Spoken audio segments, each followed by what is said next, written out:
What's going on, everybody? It's the Knucklehead Comics in the building. We not only do we have a hot topic today, but we got a hot guest today. What's going on, Chris? What's going on? How are you? Chilling. My wife's over here. She want to say hi. Hey, she can say hi if she wants. That'd be great, Miss Try. I like that. That reminds me of Kevin Hart's thing on Coldest Balls. Head.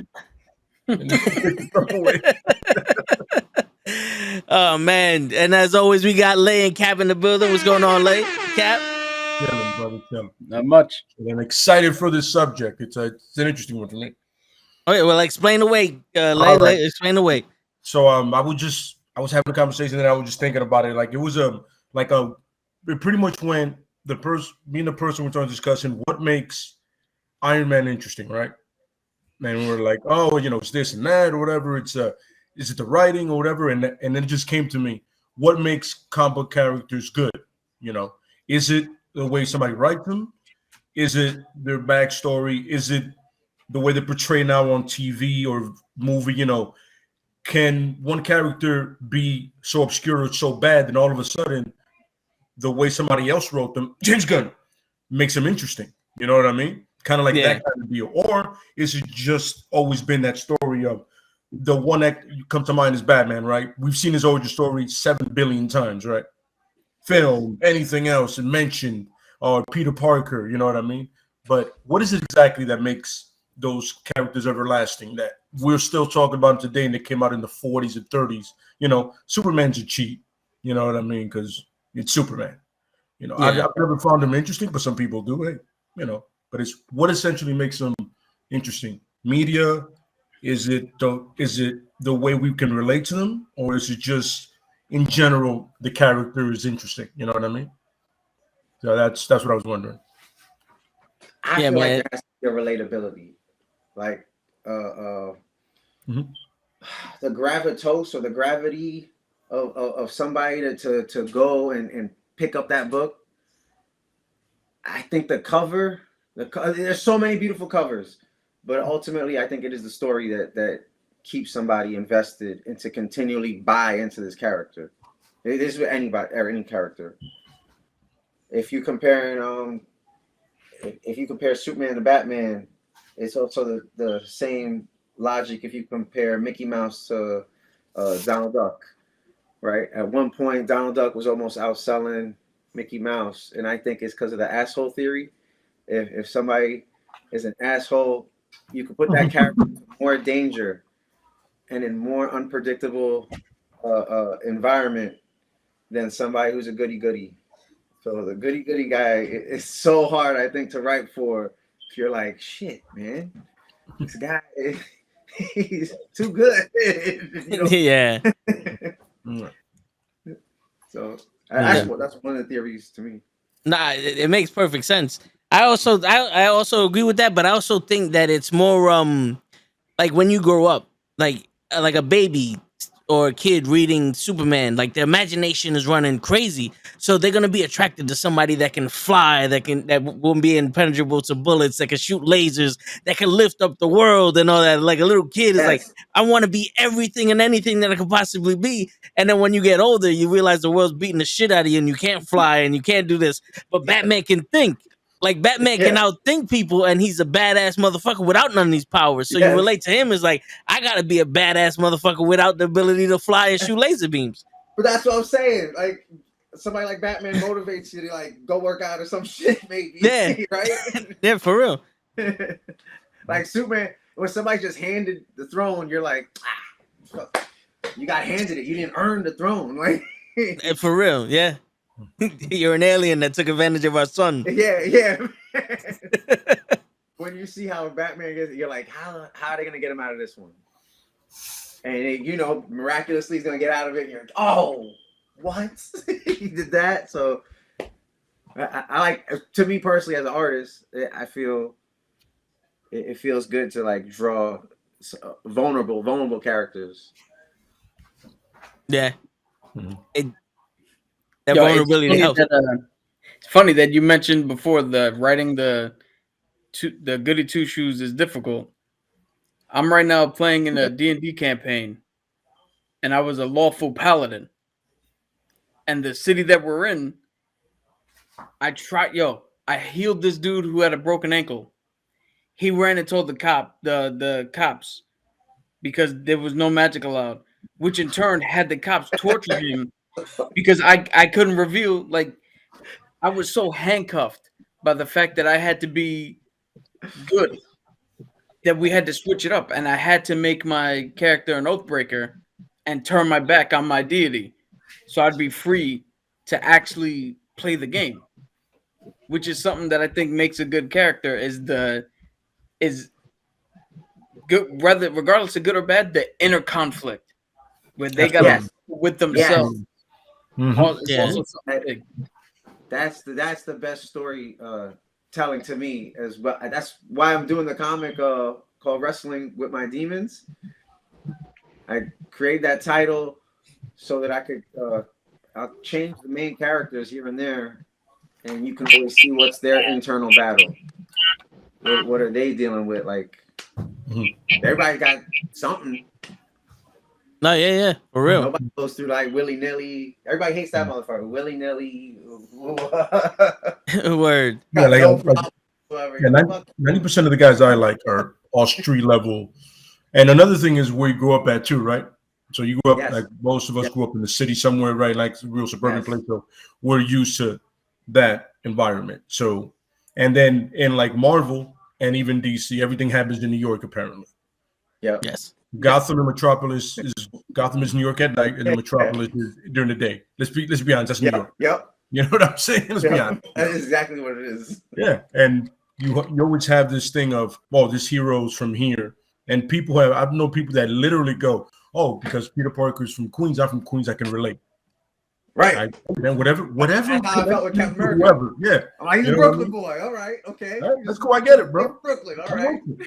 Yeah, I'm with you, bro. You know what I'm saying? So it's always that also that little aspect of it is like, not only is this character, I'm just a fan of the character because I can relate personally, but he's from where I'm from. You know what I'm saying? And then you see the artists that are maybe in New Yorkers or whatever go, oh, he's riding the A train, or he's riding the one, or he's going downtown, or he's going uptown, he's going to the Bronx. You're like, Right. yep, that's it. I do that almost every day. You know what I mean? Yep. Yeah. Yeah, It always I think does about that. I always love when you see a superhero in a non-superhero thing, like riding the train or Yeah. cutting steak or something. Like they're just all hunched over. And it's like It's kind of like seeing Keanu Reeves riding the train. yeah. It's like, what the fuck is this guy doing? Don't go and touch and go, are you real? Is this fucking with me right now? Yeah, somebody put the wax doll on the fucking train. Yo, two things real quick. Chris, your wife just did a table reading, A tabling. the tabling. Congratulations to your wife on that one. You know, from us knuckleheads. She went, aw, because you didn't- So what's the tabling? Let us know what that is. It's when you for like a convention or an event, you're selling your stuff, putting your stuff out there, putting your artwork out there. Okay. Which is difficult enough. Like, hey, I don't like talking to everybody, right? I don't enjoy everybody. I mean, No, like I'm open, like very welcoming, you know. But my wife is way more of a people person than she wants to show the baby Yoda, so she's gonna come over with one of her prints in a sec. Go ahead. Let me show her card. Actually, this is Send a screen, man. actually Oh, that's dope. image of her card. So if you see this around in the street, but she also tags up here and there. Okay. Stickers. That's cool. Yeah, she does, That's dope. murals. She works for a mural painting company, so she wants to show her baby Yoda print that she was selling.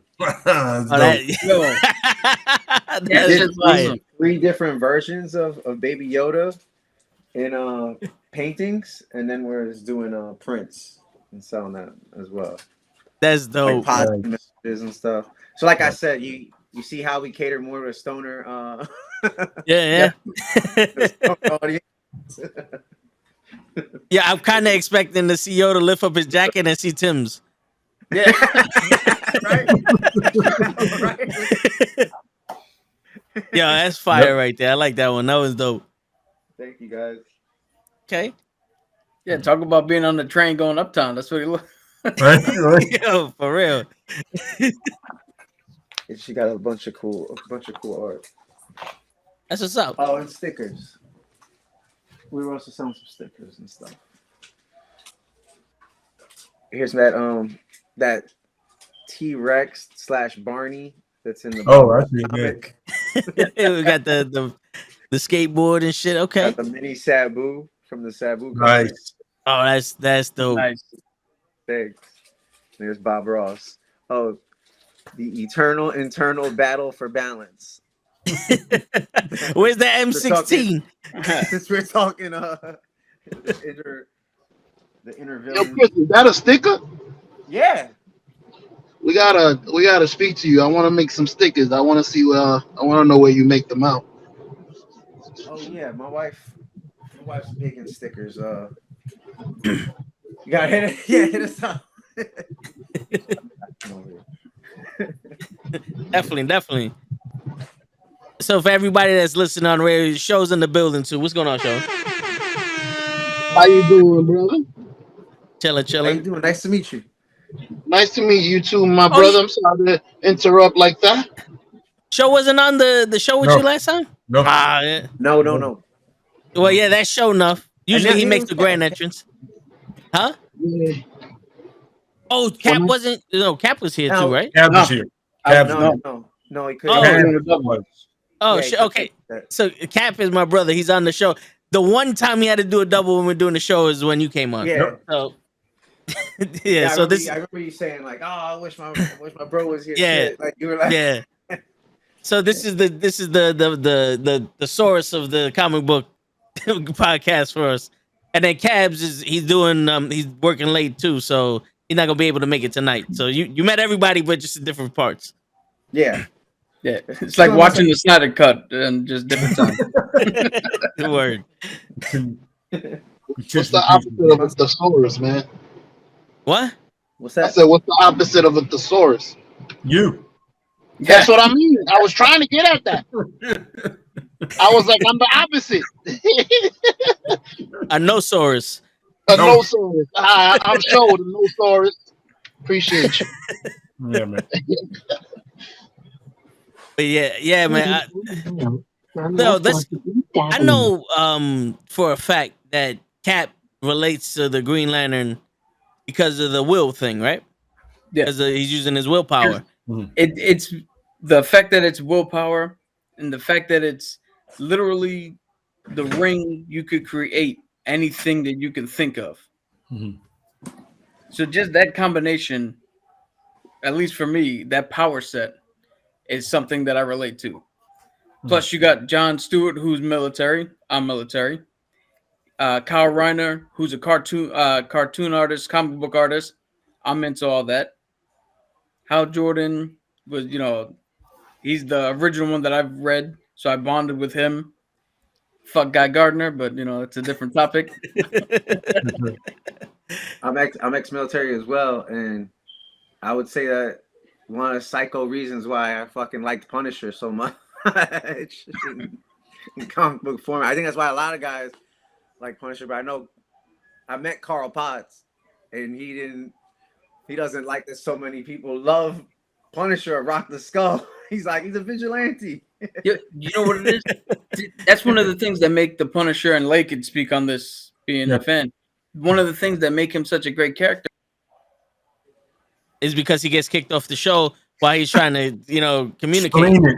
Get the fuck out of here. No one speaks about the Punisher unless it's Slay. I was gonna say, what I said to my teacher, to Carl Potts, I'm like, Yeah. guys, you glamorized something that was cool, right? You gave a symbol to something like Taxi Driver, right? Yeah. and you expect us not to rock it? Like, I'm like, yo, you fucking shined it up. Like, No, for real. You were saying, Cap? I was saying that the Punisher is the living embodiment of catharsis. every time there's a situation where you wish you could have just threw hands, knocked somebody out. Somebody exactly. He is that character. Yes. That's why he's so easy to relate to. Yeah, I like that. Yeah, it's funny. I'm trying to write and draw with making myself as a comic character is kind of making that quiet character that snaps. You know, that The falling down. You're falling. just waiting. Yeah, falling down. Falling down. Drive. Taxi driver. Joker. Batman. All these films where you're like, yo, what? When are they gonna snap? When are they gonna snap?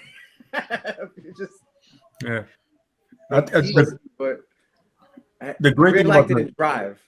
Yeah, the great thing about the thing that everybody always overlooks when it comes to the Punisher, it's just a brief belief in mine, is the discipline. You know, he plans everything accordingly, so there's no collateral damage. The only people that die is the people that he wants to die.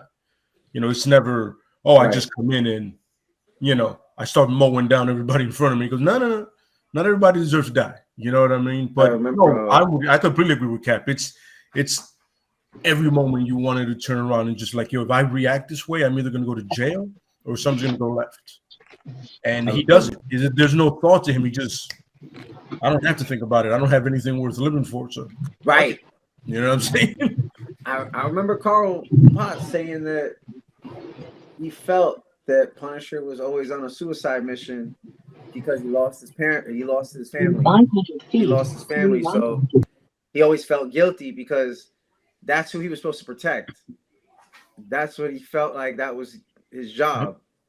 And then after that, he's like, fuck it. Like, yeah, absolutely. That's snap. For any military member who's ever lost somebody, you know that survivor's guilt is real. Yeah. And it's fucking powerful. That's got to be something that's driving Frank Castle. Well, you know, it's that, and also it's a war he's never going to win. And then, you know, it's easy to go out there and get snuffed out when you're doing it. It's harder to live with it, like you said, you know. And he realized that every day it's harder to live with. He could easily go out there and blow some shit up, and he can be in the building too. And then that's it. It's all said and done. No more pain. He was like, well, it's a long war. I'm not going to win it, but I'm going to keep fighting it. So, you know, it's a really, really fucked up sense of duty in a way. But hey, man, it appeals to me, and I'm with it all the time. It's funny, but that's what I'm saying. Like, look, you got this character, right, who appeals to a lot of people, whether it be military people that just can relate, or, you know, whatever it is. I know people that just like the skull or the different variations of it, right? They just like that. That's all they like. Yeah, big ass guns, freaking. Yeah. It's like, you know what I'm saying? And then, you know, it's a badass dude. He's disciplined or whatever, but it's between his origin story and then the writing, because a lot of times the Punisher is taken away from the other superheroes. He has his own thing. Like, if you ever read the Max series, he rarely runs into another superhero. I think he ran into Spider-Man, Daredevil. Well, Daredevil's unfair. They have him and Wolverine. He ran into these guys, and that's it. After that, it was just him killing traffickers, mob, cartels, you know, the usual shit he does. Yeah. You know what I'm saying? But think about it. Obscurely came out of a Spider-Man book. Then he came out, and now he's here. We've had movies. We've had series. So, and enduring and endearing because of the writing, the portrayal on TV. But honestly, it's the origin story. Everybody can relate to loss, like Cap said. You know what I mean? And he dealt with it a lot of the way a lot of people would love to deal with it in a fantasy world, but you can't. You know what I'm saying? Yeah. You're gonna go to jail or you're gonna get murked. That's it. You know what I'm saying? So I think that's one of those angles you can see it. You know what I mean? Yeah. Like, he's one of those that's not extremely successful, but successful enough that if we put him on screen again or in another comic book, people are gonna pick it up. I know I am. Yeah. And I'm gonna you know watch what's funny? We mentioned the whole goody thing, but the Punisher's the flip side of that coin. Absolutely. To where it's also hard to write for him. Oh, yeah. Because where the fuck is the line? Absolutely. Like, you have to make him go far enough, but not too far, but if he doesn't reach far enough, then you hold him back. Like it's a very fine Yeah. line that you gotta There write, is especially with the messaging that people could take from that. Yep, absolutely. I'm saying, and with him, a lot of times you have to make his situation interesting because you know he has a one track mind. So the situation he's in, every situation has to be different because Yeah. he's just gonna do what he has to do. But now, okay, this is in the way, so I gotta find a way around that. You know what I mean? That's that. It's not like anybody else whose morals are get in the way or whatever. I'm not saying it in a mean way, but I'm just saying it between two characters is like perfect example: Nightwing and the Punisher, miles apart in morality. Nightwing is literally put like this: Nightwing is the socialite, charismatic, people love him. Punisher is the guy that sits at the end of that bar and he goes, "I'm just here to drink. I do not want to talk to anybody. yeah. Leave me alone, brother." You know what I I'm love saying? that. That's We all one way or another related to that. Yo, that's such a great character. Like Yeah. it's just we all know exactly what that feels like immediately. Of like, leave me alone. Don't fuck with me, man. No, for real, yeah. Just not right now. Just not right now. Of like, Who are some characters that you guys gravitated to? Like besides the Punisher and Cap, besides Green Lantern, that maybe you found in the comics and the movie. Like, how did you gravitate to him, and like, why did you gravitate to him? You go ahead. Yeah, Chris, you good? I'm itchy because the Goon. I don't know if I think I might have mentioned it last time with Eric Powell, the Goon. Yeah. Oh yeah, the Goon. Yeah. You said the Goon. Yes, you did.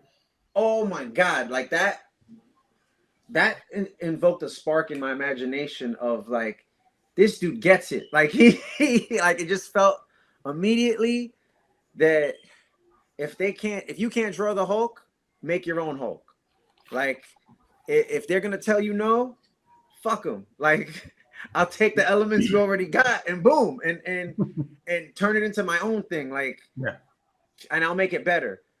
Like that's what I feel the Goon is, and it hasn't been on film or there's a big thing about the Goon. Like they tried to make it into an animation and a comic. They thought it would be too violent. I don't know what the fuck they were thinking, but I go, have you seen any anime? Like rated R shit sells. Wild. Ninja Scroll is insane. I'm sorry. Go ahead. Yeah, like yo, I don't get it. Like, but the dude from Fight Club was actually trying to put it together. He put in a lot of money in that shit too, and I don't know how it fell apart. But Goon, it feels like it's taking place in the 1950s. That's from the 40s to like the 60s of horror. It has this cartoony element. I don't know. It's that character though who's alone in the bar, who does not want to be fucked with, but always gets called to help in the neighborhood. Yeah. When shit goes south, they're like, call the Goon, like bring the Goon over. That's he's fighting monsters and all types of shit. So did you find him in a comic book or like in a cartoon through a friend? Like how did you first get the meaning? I was in the school library and I found Hillbilly. Hillbilly looked crazy as shit to me because it looked like Sabu, which is kind of what I could say. That's what kind of like pushed me to like do a Sabu comic, right? Yeah. And then here's chapter 2. This is what I was selling actually at the. Okay. Oh yeah, I remember you showed us at the. Yeah. You showed us the beginning of that. Yeah. I'll be selling these again at Washington Square Park. Not just, I mean, I'm plugging this shit. Yeah, man. Bob Ross comic. Bob Ross from an AK-47. That's amazing. Yeah. Yeah, this shit. Hey, everybody who comes out, I'm like, hey, read Under Influence. Or smoke something with it. Like, if a little kid, I gotta stop. If a little kid tries to, I'm not gonna stop a kid from looking at it, but I won't say like to buy. I'll give the warning, like, yo, this is a psychedelic comic. It's a little out there. There ain't no tits and ass, but gets a little violent, you know. Yeah, So yeah. Nah, I hear. Yeah, that's just and something. So, he's smoking right off the beginning. so you saw the hillbilly, and that's what led you to the goon. Yeah, when I saw the hillbilly artwork, and I was really like, I really like the storytelling of how he can insinuate violence. That like that portion of making the main character seem like a horror villain. Like I like the main character that has the possibility of becoming this could be a horror film. Like, yo, you got this guy who snaps, loses shit, and then No, can yeah, become worse than the villain. So like you almost look at what the anti-hero does. You're just going like, damn, he went that far and did that. You're like, so yeah, I like characters, go that way. But that's how Cap. from Hillbilly to Goon, and Goon is just dope. That's just such great storytelling. that's some shit. I think everybody should check that shit out. Yeah, I'm definitely gonna. I just looked it up on Google. I'm gonna check that out. Definitely. It's kind of like he's a lot relatable to like Marv from Sin City. Okay. Yeah, they got that same ogre build on some just, you know what I mean? Yeah, that hunch. I love drawing a character like that too. Just hunched Yeah. over, your fucking shot glass or fucking Kind of looks like they're not even comfortable in their own skin because they just saw something like yes, way too big for that life. like turtle shell of a bag of like, yo, I've been lifting cinder blocks all day, bro. Absolutely, yeah. It's funny that to me, I'm not gonna lie to you. It's the city vibe that I've always related to. You know, it's the Daredevils, the Batman, the Nightwings. Once I read Red Hood, you know how Dick Grayson, which I absolutely love, is the prodigal son, right? Mm-hmm. He is the shining star. Yeah. Mm-hmm. Never been that guy. I've been the angry guy. I've been from the get. There was something off about me. You knew something off about the guy, and still, you know what I mean? You still train the guy, you know what I mean? Mm-hmm. So I can relate to that guy more than I can relate to the prodigal son. Right. I think it also comes with age too. Yeah, yeah. You gravitate more to the asshole. Like you start to understand that dude more. You're like you said with Superman as a kid, will be like bulletproof and fly Absolutely. and all this stuff. And yeah. And then, growing up in those 80s movies doesn't help. I'm like, those 80s. Trucking all this mowed down, what you do in Vietnam or beat up a town and break a breaker. And I'm like, how was I not going to gravitate towards this? Yeah. No, nobody saw that coming. You know what I'm saying? It had street level guys, you know what I mean? And then Cap, because when I got to a point and I realized that Captain America is not about the American dream, it's about everybody's dream. Just everybody being happy, He wanted everybody to be happy. It's not, I wear this because it's what gave me this, but I'm for anybody and everybody to have a better life. You know what I mean? That right there is like good writing. Mm-hmm. And I gotta mention Jack Kirby a trillion times because Jack Kirby drawing that up and just at the right moment, at the right time, punching it in the face. Like to see that coming before it happened, before any of that shit, before he really like even comes in power with that such a great imagination Jack Kirby had. I freaking wish he got treated better. God damn it. Like the artists don't get enough fucking credit. They make it a bit difficult. And yeah. What's going on, bro? Hey, Cap, who you got, Cap? Oh, my namesake, Captain America.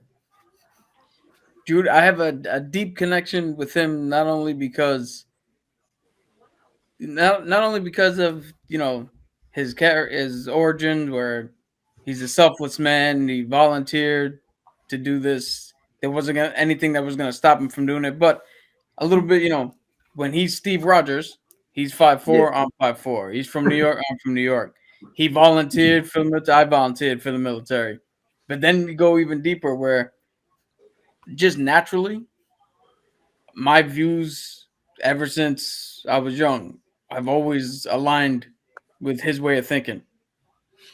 And then once I joined the military and saw that how I can report myself and how I can act within certain situations, because everybody, if anybody knows anything about a sailor, condoms were made because of them, and they drink out of the ocean. It said, what was it? Also, Powers said he said, "Well, they should wear condoms, filthy bastards. They go from port to port." Yeah. So to be the way that I am with my straight edge lifestyle in that, that in that space, and seeing how Cap holds himself accountable, holds himself to a higher standard, and knowing that I've had success in that world, being the way I am, and I've had success in other areas of life. It's just life affirming to see that there's a character who can be a beacon for other people to be like, look, the nice guy doesn't always finish last, doesn't always have to be nice. Yeah. If you hold yourself accountable and you do what you say and say what you do, you can succeed. And not only can you do so, like Lay said, wearing the stars and stripes, but more so than Superman, be a beacon for other people around the world, other countries to look to and be like, that is where I want to get to. You know what's crazy? I was gonna say like Superman and Captain America stand for the same thing in each comic, but Captain America almost is like the everyday man. Like if you look at Cap and you take away the powers, it's like that's what everybody thinks what a man should be. Someone who's compassionate, who cares for others, but still stands his ground and doesn't let anybody take advantage of him. He fights for what's right, and he'll stand up for the little man and all that. And Superman is just like that fucking shiny fucking toy or the diamond that people like. He's So got we're talking everything. The Rock versus Cena. You know what I'm saying? Like, but like he got everything. So it's you have no choice but to be hope, because if you get pissed off just a little bit, you could destroy the planet. You know, it's like Captain America has just enough power to be responsible and be, and sit there and be on the right side of justice or the right side of life. Whereas Superman, it's almost like, bro, he could kill you on a good day. Like he could destroy the planet on a good day. You know? Yes, he can. Like, There's not a lot to admire someone like that. to tell his story is more like you kind of have to. I think it's always best when you tell like an immigrant story involving him, or just giving that perspective with his character. Yeah, where you do alienate him a bit, and then I think that's always like a more relatable story, a more relatable way of storytelling with him, because he's got all this power, but still can't completely relate to people. So it's like, no, yeah, I hear you. Can't relate to the human race. So it's like, yeah, how many people can relate to that? Yeah. yeah. An outsider. That then the other one is the other one I forgot to mention is Logan, Wolverine, of course. It's the cigars, the drinking, the fighting, the hair. Yeah, the hair here, not punched here. over. It's that kind of understanding of you've always been different, but you just accept it and you own it and you love it and you are who you are. I mean, being a person, he's a person that probably gives the least fuck what anybody thinks. That's why I love Wolverine. All of them, and all of them. He doesn't care. He's 5'3" and he's walking around like he's Galactus' height. Yes. He's ready. There's no, he doesn't doubt anything. Any action that he does, he's like, yo, if I did it, it was worth it. I've lived long enough to know regret. I'm good. You know what I mean? So that's another one that any day of the week I got no problem with that one. That was funny because you guys seen that thing in that in X-Men First Class where they come into the bar and he goes, "Go fuck yourselves." Yes. Everybody in the mother that I know send me that clip. Everybody that I knew send me that clip goes, "That sounds exactly like you." Like you did the exact same thing at that exact same time on some "Go fuck yourself." And he just go, you know what I'm saying? So I can easily relate to that. You know what I'm saying? Yeah. Where, all right, Cap and Lay, where'd you find your characters at? Was it comic books or did you find them through somebody like a cartoon? Oh, Somebody told you about them. mine's simple. First Halloween, well, sorry, second Halloween costume I ever had was the Captain America mask, chest plate, and a little plastic shield. So that's mom and dad. Okay. Yeah. Weirdly enough, the first one was Rambo. You know what I'm saying? Back to the 80s movies. That's Back to it. the 80s movie. Yeah, but mine was definitely just reading comic books, and I saw the skull. I've always liked skulls. I gravitated towards it, and I was like, I understood the guy from the first one I read was with War Journal one, and then right after that, I got into the Max series like right after that, and I just like it made sense to me. You know what I'm saying? Yeah. 'Cause in that one, he comes back to New York from heaven, from all that shit. And it's like right after 9/11, it's like, welcome back, Frank. Like New York is saying to him, welcome back, Frank. Welcome back to your home. And it's like, it's exactly what I needed to read right now at this time. And it lined up perfectly, man. And then I went back and read everything else. And then, I saw the Dolph Lundgren movie, which was so close to being perfect. If it just had a skull on his shirt. Yeah, like That's all it needed. Just a skull. Just all you needed is paint the. Even with that stupid thing where he was a NYC detective or whatever the fuck, I was like, all you needed was a skull on his chest, bro, because it was gritty enough and he killed enough people that it made sense. It was like, but all of a sudden I was like, oh, so you're just a sweaty, what was the one dirty guy, after? huh? What was the Punisher after that one? That one after that it Thomas was Thomas Jane. Jane. Thomas Thomas Jane. Jane. He's involved Thomas in the Jane. comics now But as well. I think I like that one because right? it had the Welcome Back Frank story in it. I just don't know why they did it in Tampa Bay and his family got killed in Puerto Rico. That was weird. Yeah, Yeah. I don't know was what, like, what? but it was still. What happened to Central I thought Park? That one was very good to me. Yeah. That one I Like, thought I liked at the time when that came out. I really liked that one. Yeah, a lot of them, like if you mix them together, they could possibly be a good Punisher movie in a way. Yo, for real, because that other one, that other film Warzone. had Jigsaw that was very colorful. Yeah. And but the could funny have been. I remember my part is friends. that guy in the movie looked like the Punisher at the moment when they were drawing him. Ray Stevenson looked like the actual character sheet of him at that time. You know what I'm saying? I remember being at a party and that was playing, and the soundtrack that was on compared like with the movie on mute just was phenomenal. I'm like, this is. I'm like, the movie's so much better on mute. Like it just goes. I don't think everybody got what this was supposed to be. This is supposed to be played in bars. Like it's not supposed to be watched at home.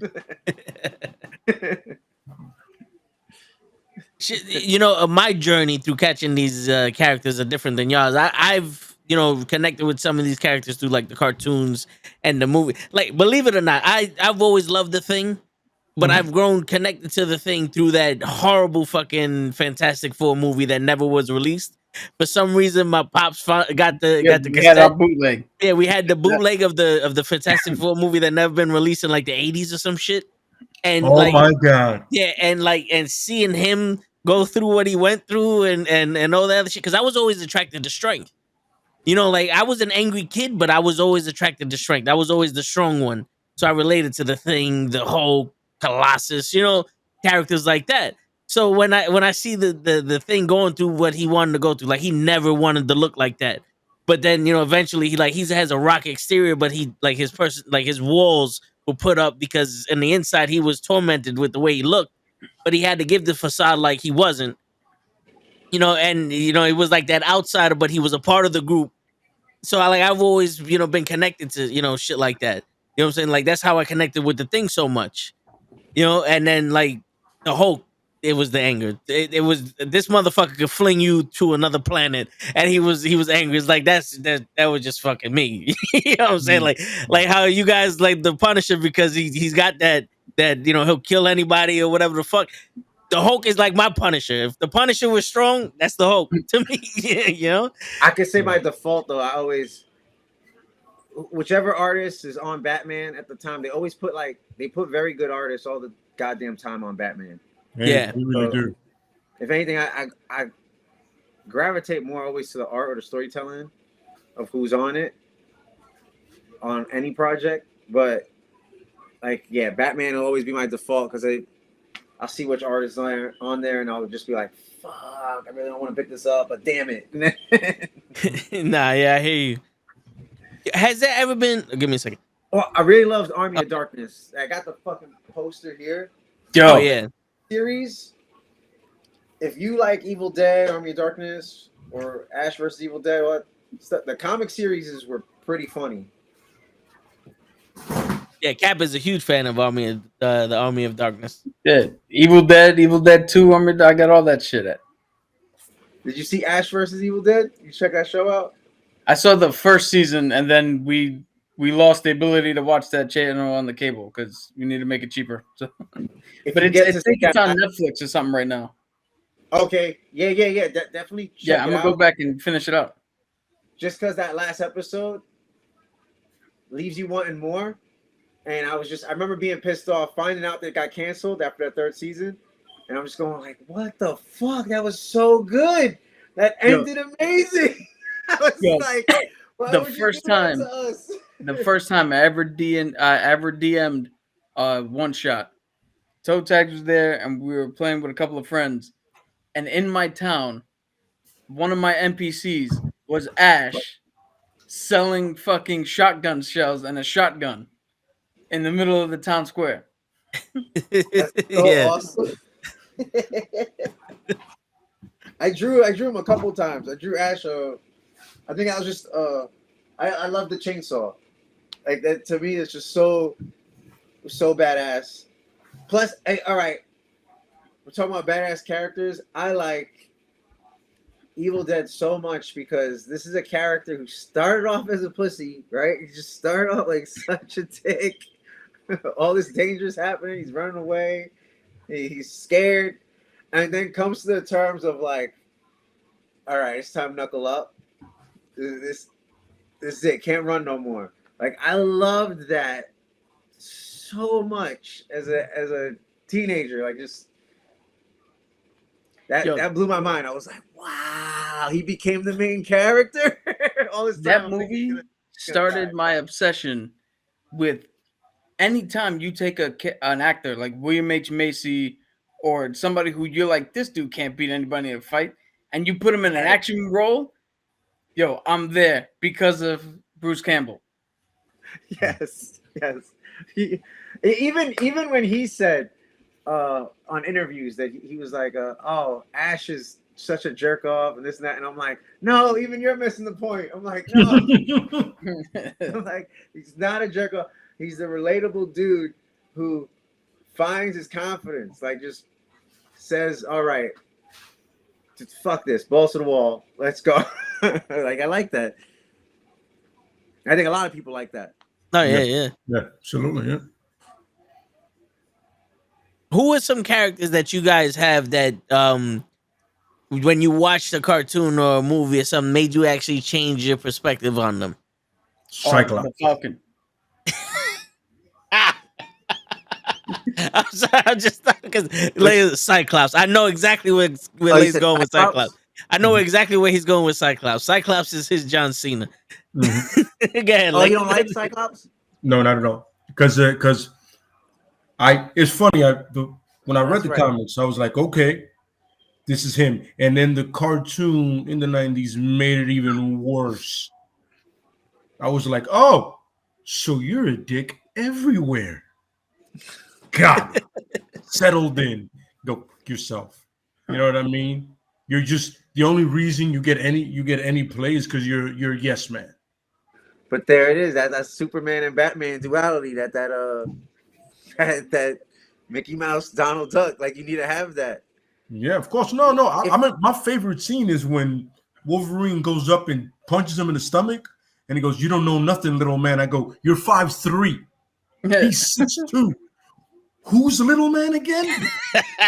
He pops him in the stomach. Goes, "You don't know anything, little man." I'm like, I'm not sure you understand what you're saying, buddy. In reality, the smallest guy in the crew, even when Nightcrawler hunched over, is you. Well, Wolverine meant that like. Well, I know how he meant it. You know what he meant. When it comes to when we gotta get down, I'm the man. But when he said it, I was like, put it on the table. He's like, that was the best way for best way for them to write. You don't know what it is, bitch. And without actually saying the word, You don't know nothing, little man. Yeah, you don't belong in this yard. yeah. But yeah. I'm sorry. I'm not gonna bring this into Cyclops needs to be eradicated. But guys like that are needed to make the other people better or worse. I've always felt like Storm should have been the leader because I feel like she has more. How do I say this? Balls. And she's a goddess. I mean, in reality, Yeah, she's a goddess. Your little gateway to a different dimension. Superman level shit are not going to do nothing to her weather. But whatever. I digress. As you were saying, Cap. Oh, I said Sam Wilson, Falcon. Hmm. And it's funny that we mentioned like what makes a character great is the comics or the cartoons or whatever. Seeing him, I've read him as Cap's sidekick because that's originally what he was. Mm-hmm. I always thought Bucky was better, Mm-hmm. just because they had a better dynamic. Mm-hmm. But then watching Anthony Mackie portray him and give him such a calm confidence of everybody in here is way more than what I am. But if I act like I belong, they'll accept me.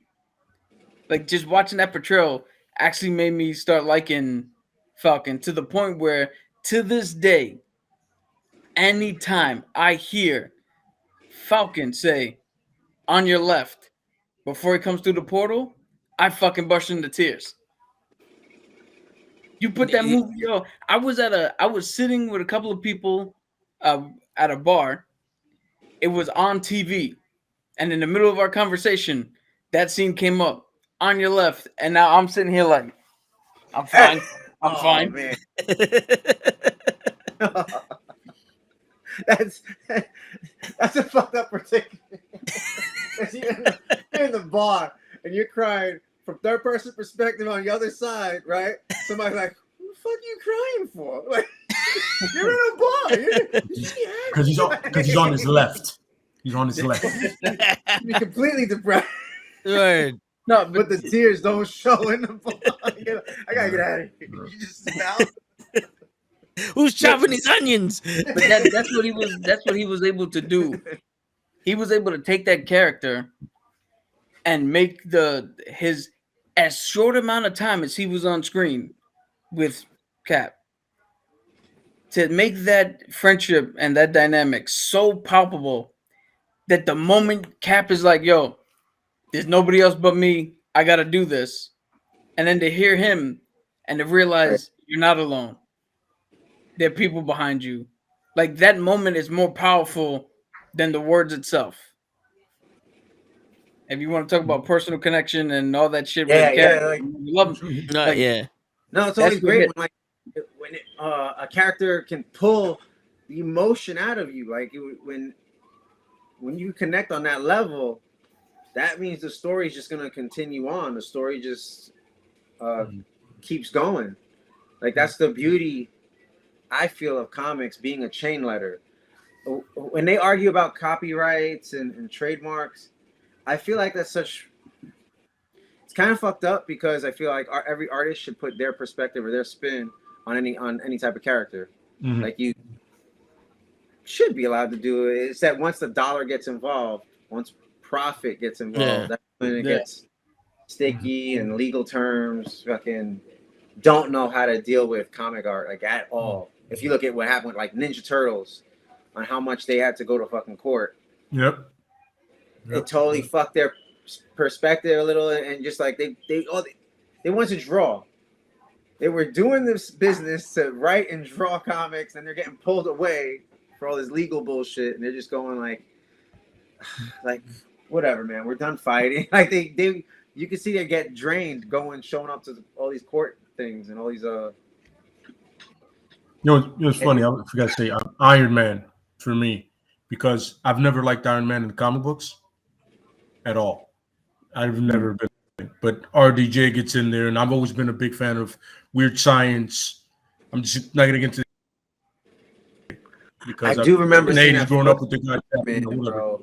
But he bought, like, it's kind of like what Cap is saying.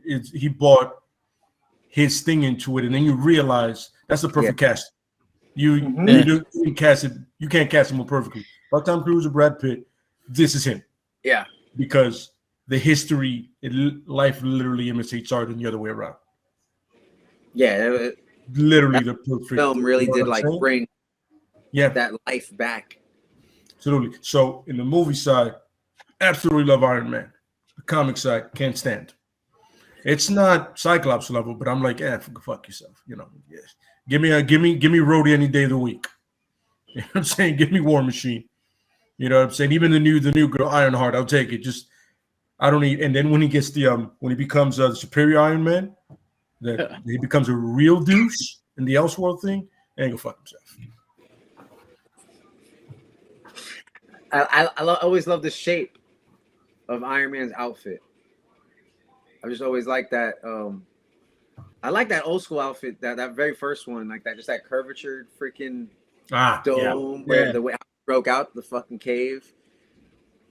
Like to do that makeshift freaking outfit, I always thought that was a cool origin story. You know, just like a cool freaking. Yeah, but see, that's one of those. That's one of those things. He wasn't popular back then, but once you put him into a movie setting, somebody writes him a certain way. You know what I mean? Yeah. Because apparently he wasn't interesting enough to sell comics by himself. It had to be the Avengers. So that's the weird dynamic that I'm talking about. Is like, all right, you get an actor in there, you get the story. Like now he's cool, but 10 years ago nobody gave a shit about Iron Man. Nobody gave a fuck about Iron Man. Yo, but isn't that crazy how like it just skews the perspective? Like you eschew the perspective or polish that turd. Like yeah. You know, or an idea that just isn't quite there. It's just like needs to be tweaked a little bit. And you know who took a hit? Fucking one of my favorites, Ghost Rider. Mm-hmm. Came out 2 movies of Nicolas Cage, and that just fucking crashed. And then always love Ghost Rider in comics. Yeah, Ghost Rider in comics, Ghost Rider's always amazing. looks dope. Always looks dope. Always looks cool. Mm-hmm. Like, Season 5 of Agents of S.H.I.E.L.D. You can ask Toe. I've said this countless times. You can ask Toe.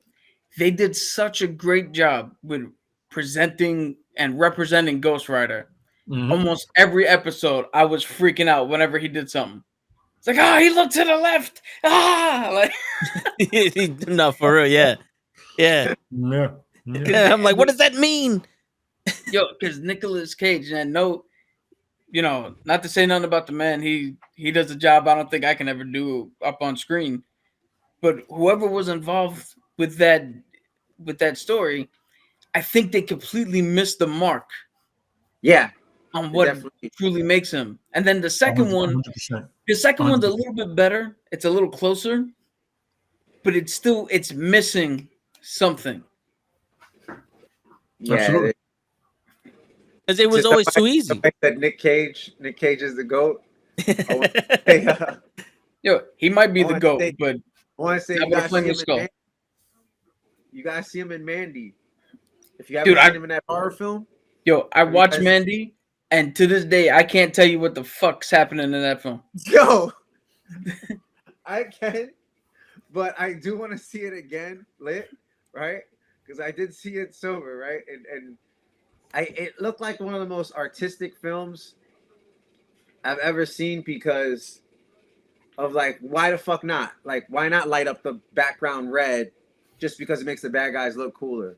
Like, to me, I was like so mind blown from that freaking film because it looked like Heavy Metal Magazine just come to life.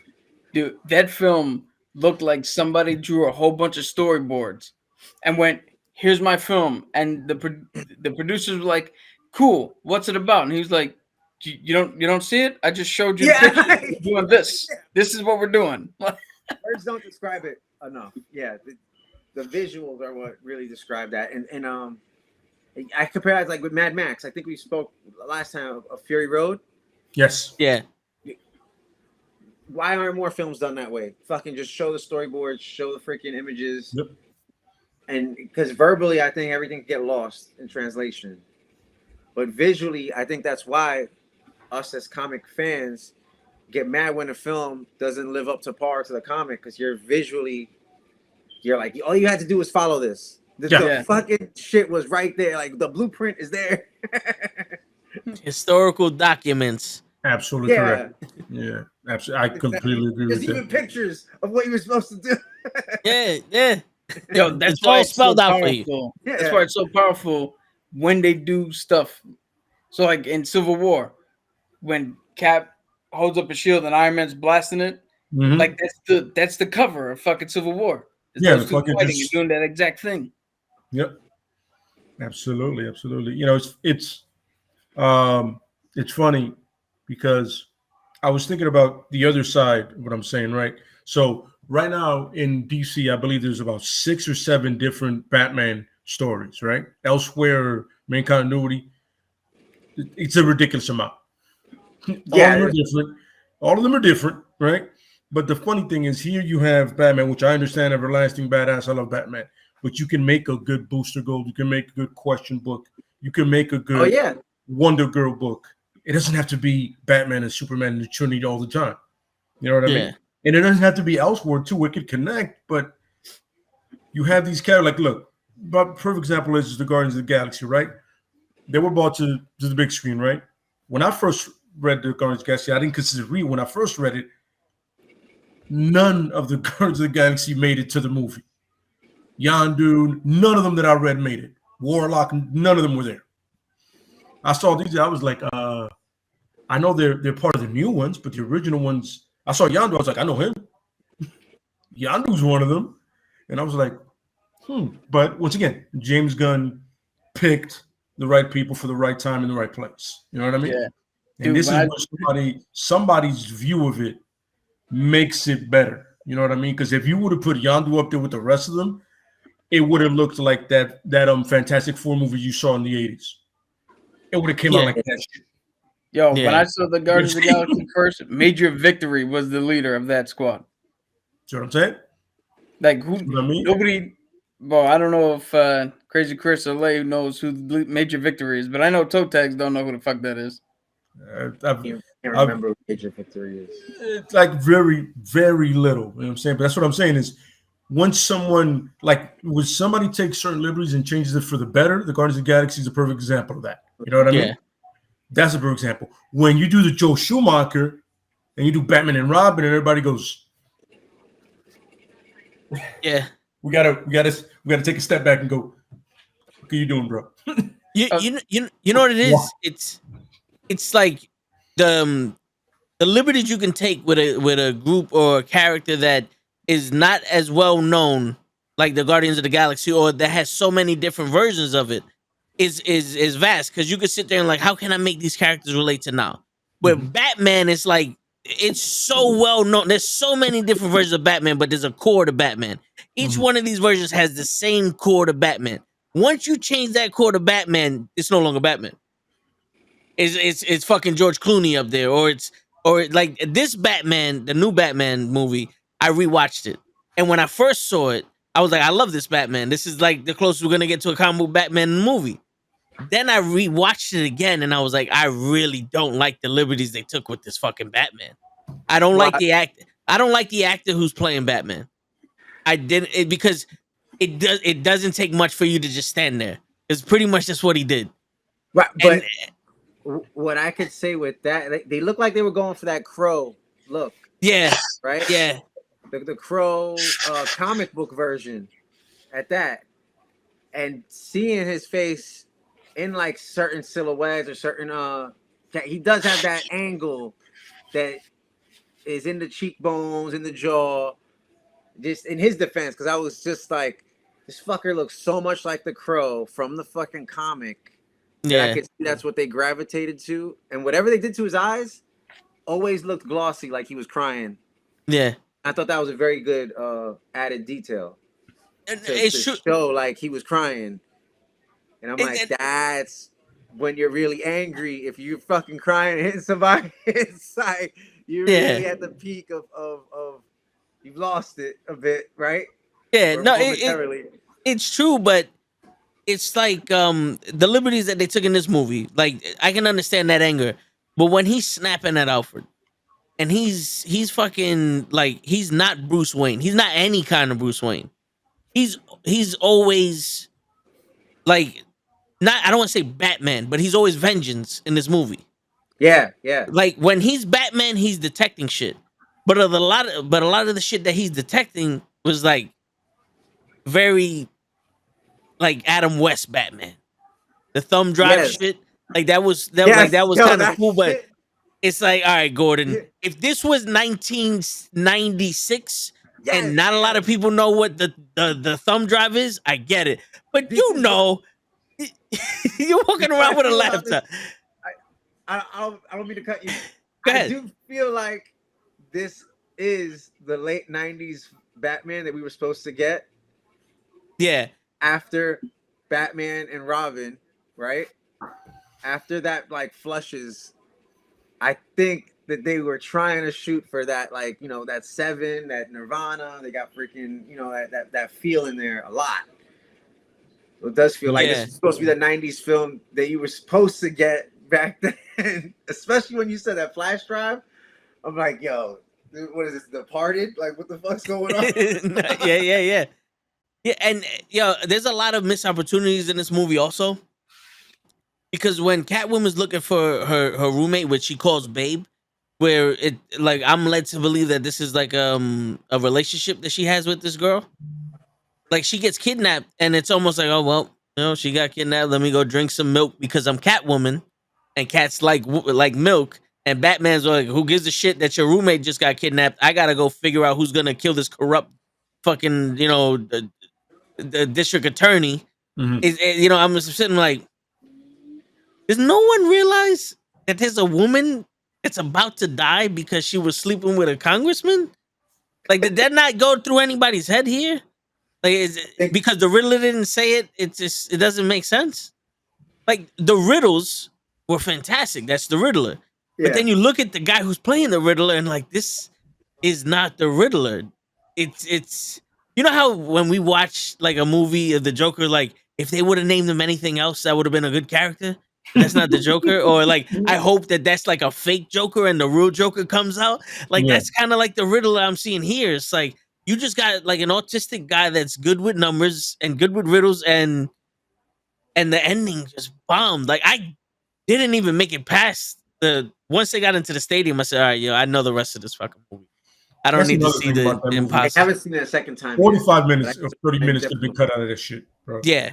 Because Yeah. you remember that one point we thought it ended, we were getting up to leave. Yep.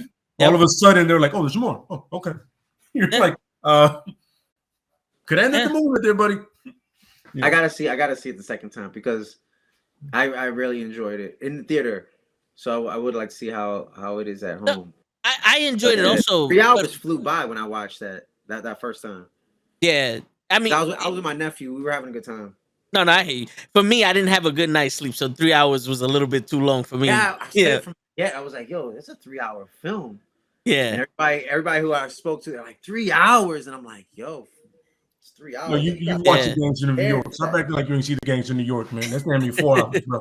But No, yeah. You saw the Snyder cut. You Like, got time. 3 hours? Yeah, no, Yo, for real. normally an hour, I gotta get up. Normally an hour, I gotta go do something. An hour and a half. My attention Yeah. span on, my imagination starts going. I gotta go to the drum more. No, Like, yeah. And and another thing that that I brought up, in the original, the first time you watch it, I don't know if you got the same effect where the Riddler says Bruce Wayne and you're like, yo, he knows that Batman's Bruce Wayne. And then he says it another way and it's like, oh, he doesn't know. Yes. I believe that's the way they're supposed, like they wanted to leave it like that, but Cap, if you want to come in, you can. what was it? Somebody saying like, who's gonna believe the word of a crazy man? But it's like he's not that crazy, like to come up with all this shit, right? Not yeah. But to put the whole city in suspense. and he's not dead. Like The thing is, I honestly do think that the Riddler found out that Batman was Bruce Wayne Oh yeah, because I the second think time he knew that I from saw the the get. scene, he was saying Bruce Wayne almost to get the reaction of Batman. And when he says, "I know that your identity is your mask," just like how like my mask is my true identity. He's talking to Bruce Wayne. He goes, "I know you're not Bruce Wayne. You're Batman, and that's who you really are. The Bruce Wayne persona is fake." And then when he's saying like Bruce Wayne needed to die, or he's the only one that slipped away, is because like you never fully left the Bruce Wayne character. It's like the Riddler knows you're not Bruce Wayne, even though you're Bruce Wayne. Like your That's name is Bruce Wayne, but you're Batman. That's what I got from that scene. that's The almost second like time around. Mhm. that feels like wrestling, where certain wrestlers, that is who you are in the ring, and now you're trying to hold it together for, especially the '80s wrestlers. Now you're trying to hold it together for Yeah. fucking 24 hours before you hit the ring again. Yep. Like you did your thing for 15 minutes, but then now you're trying to blend in with society, especially like what Hawk and Animal, those guys, those dudes, Yeah. like that generation. But that's what I think. Yeah, when you say that with Bruce Wayne, and he's trying to hold it together until he's Batman. Like Yep. that's, I like that. Like the feeling of Gotham, the way that he like was a detective. Gordon, I think, was phenomenal. Penguin, I think, was good, even though Penguin was Oh more my of a high god, society guy. But yo, but those that they blew hit my the marks fucking there. mind. Yeah, they hit the marks there. The It's just makeup on yeah. Penguin I didn't know for that was Colin Farrell. Colin Farrell. Exactly, yo. I knew it from the get, and then seeing it through previews, seeing through the posters, and I just have to keep. I'm staring at the posters, like going, "There's no way that's him. Is it just his Yeah, voice? Like what are they? There's no way that's him." yeah, yeah. But And the whole scenes are playing out. I'm like, that's fucking nuts. The makeup job on him. yeah, but yo, there's no Bruce Wayne in this at all. It's like It, like Alfred was a good Alfred, but I think cinematically, it looks gorgeous. Like yeah, cinematically, it's like one of the coolest looking Batmans. Like, yep, dude, it looked like it's a western. It felt like a western at times, especially the whole penguin scene. That kind of felt like Mad Max, yeah, where the action fucking stars and the yep, fight. But like they did such a smart job of silhouetting so much and blackening out so much, because like just like in the comics of like Batman Year One, you're hiding certain things, but also forcing people to use their imagination. And then like let's say a fight scene with him probably wouldn't look as good if you like dim it down, dim down the lighting. Like I think that makes a fight scene look way better on film instead of yeah. having the bright lights and panning out so much where you could see every shot. You're like, oh my god, that's not a good punch. Like, are you know? Yeah, nah, yeah, for real, yeah, yeah. But Lay, did you catch it again or no? Did you Yeah, rewatch it? I was catching up. I caught it in part. So yeah, I mean, honestly, I didn't have a problem with the cat. His Bruce Wayne is horrendous, but it's his second year being Batman, so his gear says it all. The way everything is assembled, the gear that he's rocking, you're just like, all right, benefit It of the really doubt. looks a lot out of Arkham Yeah, City. absolutely. Yeah. Has a big Definitely had that. Arkham feel to it, but You got think no it's gonna go problem into with it. Arkham Asylum? What up, George? Do it what? Do you guys think that they would take it that realm of Arkham Asylum and maybe peek even deeper into horror? They could. They Good. just said they're making a Batman too, right? Like, is Yeah. that what? I mean, they it's said? definitely got. good. Yeah. Yeah, they announced it already. And they already introduced the Arkhams and the No, Waynes. that's what was Because- shocking me, that they kept on showing it, saying it, and I'm just going like, "Yo, are they gonna go this route? Because if you go this route, put him in this vulnerable spot, like being fooled to go into I mean, Arkham." that's gonna be a tough sell because the city's a shit show already. and then you're gonna have the Arkham thing. It's like, damn, I know. all of Gotham City's fucked in. Yo, You know what I'm but saying? Yes. but it kind of leads into it with the Joker and the Riddler at the end scene. If the Joker can convince the Riddler to do some shit and they take over Arkham, that Well, would be some shit. I'm not gonna lie to you. You might want to stay away from the Joker.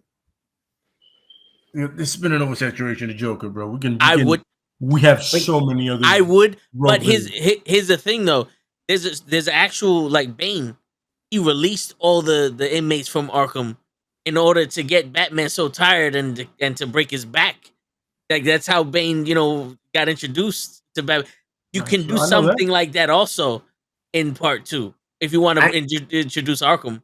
I know we get attached to the characters that have played them prior, and I just always feel that every 10 years they got to refresh it for the younger generation, for whoever's coming up, growing on them.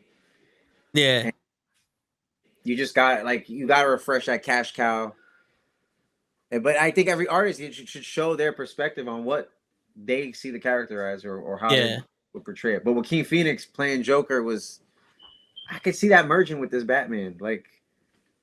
But they showed this different one, and I don't know. I like that Joker a lot. I thought that was pretty dope. I like his character, but to me, I didn't really see much Joker until the end when he shot De Niro in the face. Because then I was like, there goes your Joker. There goes your Joker. You know what I'm saying? Because to me, when did you see that scene that they cut out where he's talking to the Joker and the Joker's reading the files on the Riddler? Oh, I don't know I don't think I did see that scene. It came out on YouTube. It's a deleted scene. And he's reading the file, and I'm sitting there like, yes. I did see that. And I'm like, yo, the Jokers I know really took shit seriously, but in a I don't give a fuck way. Like he would have threw everything over and said, "Oh, here goes this fuck. This seems interesting, but he's still lame." It was one of those. Like he didn't give a shit. He'll run around shooting people just because it's pissing the Batman off. You got to see this film. Damn it! It stars De Niro and he's playing a failed comedian, and I believe Kings of Comedy. It might have been the Kings of Comedy. You gotta. What's it? What'd you say? I think it's the Kings of Comedy.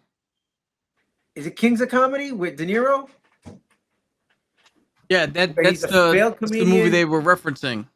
Yes, they were referencing it like crazy throughout that movie, and I think it almost looks poetic though when he kills De Niro, because it almost feels like a chain letter of like, now you're the man, now you're De Niro, bro. Like you've taken this slot. Yeah. Like, in order to be the man, you got to beat the man, and he killed the man. Hey. I thought that was powerful as shit. But everybody got their different versions of Joker. Yeah. But I just really after seeing that De Niro film, and then seeing that Joker, comparing it to that with Taxi Driver, it did give that feel to me. Like, but everybody got their favorite or their. Yeah, and that's another thing is like, why does everybody need to go to the Joker? There's so many different characters. Like the Black Mask is legitimately a badass motherfucker. Yo, and they always portray him fucked up. Yeah. Yeah, and you have Deathstroke and all these other people that they can be the main bad guy in a movie, but they save him for the TV show. It's funny with Black Mask by himself, you could essentially hand his back, have him hire 4 assassins to try to kill Batman in 4 different things, and that could be your movie. Real simple. Yeah. My boss hires a bunch of hitmen to kill one guy. We see that shit all the time, and you can make it even more interesting because it's Batman. Really? Seriously. It's that easy. I just literally made a movie. Yeah. Yeah. And then everybody, in a way, can have a connection to Batman. Like, oh, we've met before, but I wasn't Deathstroke. Or we've met before, or on some, oh, you took down one of my partners. It was like, Oh, okay. So or it could just be straight up. Yo, listen, I'm just here for the money, bro. I just want to get paid. Yeah. You know what I'm saying? But they want to. I mean, I think they might go with the Court of Owls next, which I'm not mad at, as long as they do it right. That's what I thought immediately though when I saw that fucking mask. Like every time I seen that mask, I was thinking Court of Owls. I thought that was such a great storyline. But Absolutely. Yeah. And visually too, as well. Oh my god, Greg Capullo, fucking madman genius. Like puts such a good. He puts such a good spin and a good twist on things. Agreed. Yeah, it's always great when everybody's calling someone the world's greatest detective, and under his nose that whole time for hundreds of years there's been a secret organization. I go, can't be that great of a detective. You know we was here. That shit blew my mind though. I remember seeing that. I remember reading that, and I was overseas reading Court of Owls, and that shit fucked me up. And I remember somebody making fun of me of saying like, "Oh, you're reading comics," and I'm like, "You shut the fuck up, bro. This shit's amazing." I'm like, "This shit this shit just fucked me up so bad." Of turning the camera, turning the comic around, how they force you to trip with Batman, and then you're rightfully reading it upright again. I'm like, you could do this? Like, you're allowed to do this to break the formula?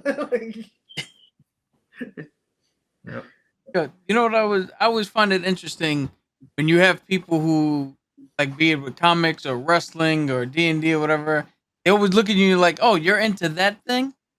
But it's like, motherfucker, you watch the Kardashians. You watch Love Island. You watch Bachelor. Like, you watch the fakest shit anybody can ever come up with. What's so different about what I'm doing? Whenever anybody comes at me with wrestling, and they're like, "Oh, you like wrestling?" I'm like, "Do you think Tom Cruise is a badass? Get the fuck out! Get out of here!" Like, that's the same shit. What do you call it? When I used to do doubles? I put on Raw or SmackDown, depending on what day I'm on, and the nurses and the housekeeper were like, "Yo, how can you watch this? You know it's fake." I'm like, "So you don't watch movies then?" Because Liam Neeson's not actually killing people in France, bro. Like, they go with a stunt double, they flip it like your main character, your actor is actually in there. What 20 minutes? And they fucking. Absolutely. But you watch your soap operas and shit, and it's like, he really didn't cheat on this person. It's just a fucking. But people, they always say it's funny because they always say that these things are like for kids. They don't understand. One, like all of us here, we've been with this since we were kids. Yep. Yeah. It's not like we're jumping in now. Plus, they've evolved past that median. Like, so I watched like I said, I played D&D and all that. There's a show that I watched, Critical Role. They play live. They came out with an animated series called The Legend of Vox Machina. It's on Amazon Plus. It's fucking phenomenal, right?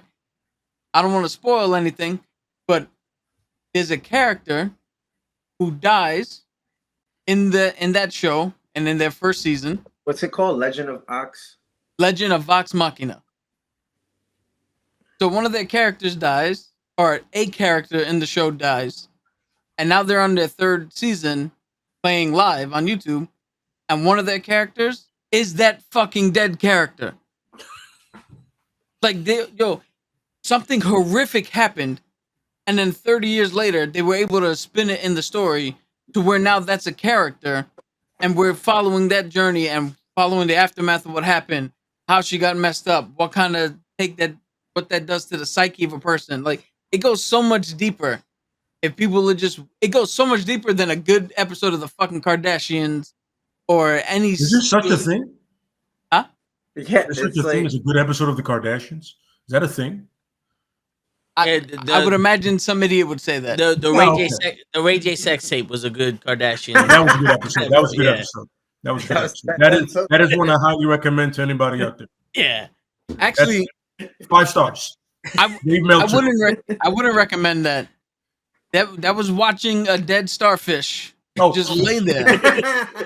Oh man, that's such It's bad it's news. true though. This is true. This is true. I can't Yeah. fight that at all, man. I can't. It's funny. I remember somebody saying that I was literally reading a Punisher graphic novel. Somebody goes, "Comics, really?" I'm like, "Yeah, absolutely." This plus the movies plus the wrestling has led me Yes. to know how to fight. So everything, all that mix you're seeing here is the reason somebody comes here and starts something. You're not going to stop them. I am. You understand that? This is part of the reason you're not here. You understand what I'm saying? Like it all leads to something, bro. You know what I mean? This The inspired me. mindset. Martial arts, MMA. All of this inspired me to one avenue of life. You know what I'm saying? So, And you like the music nowadays, right? Whatever this is called, it's called whatever music you like, right? Yeah.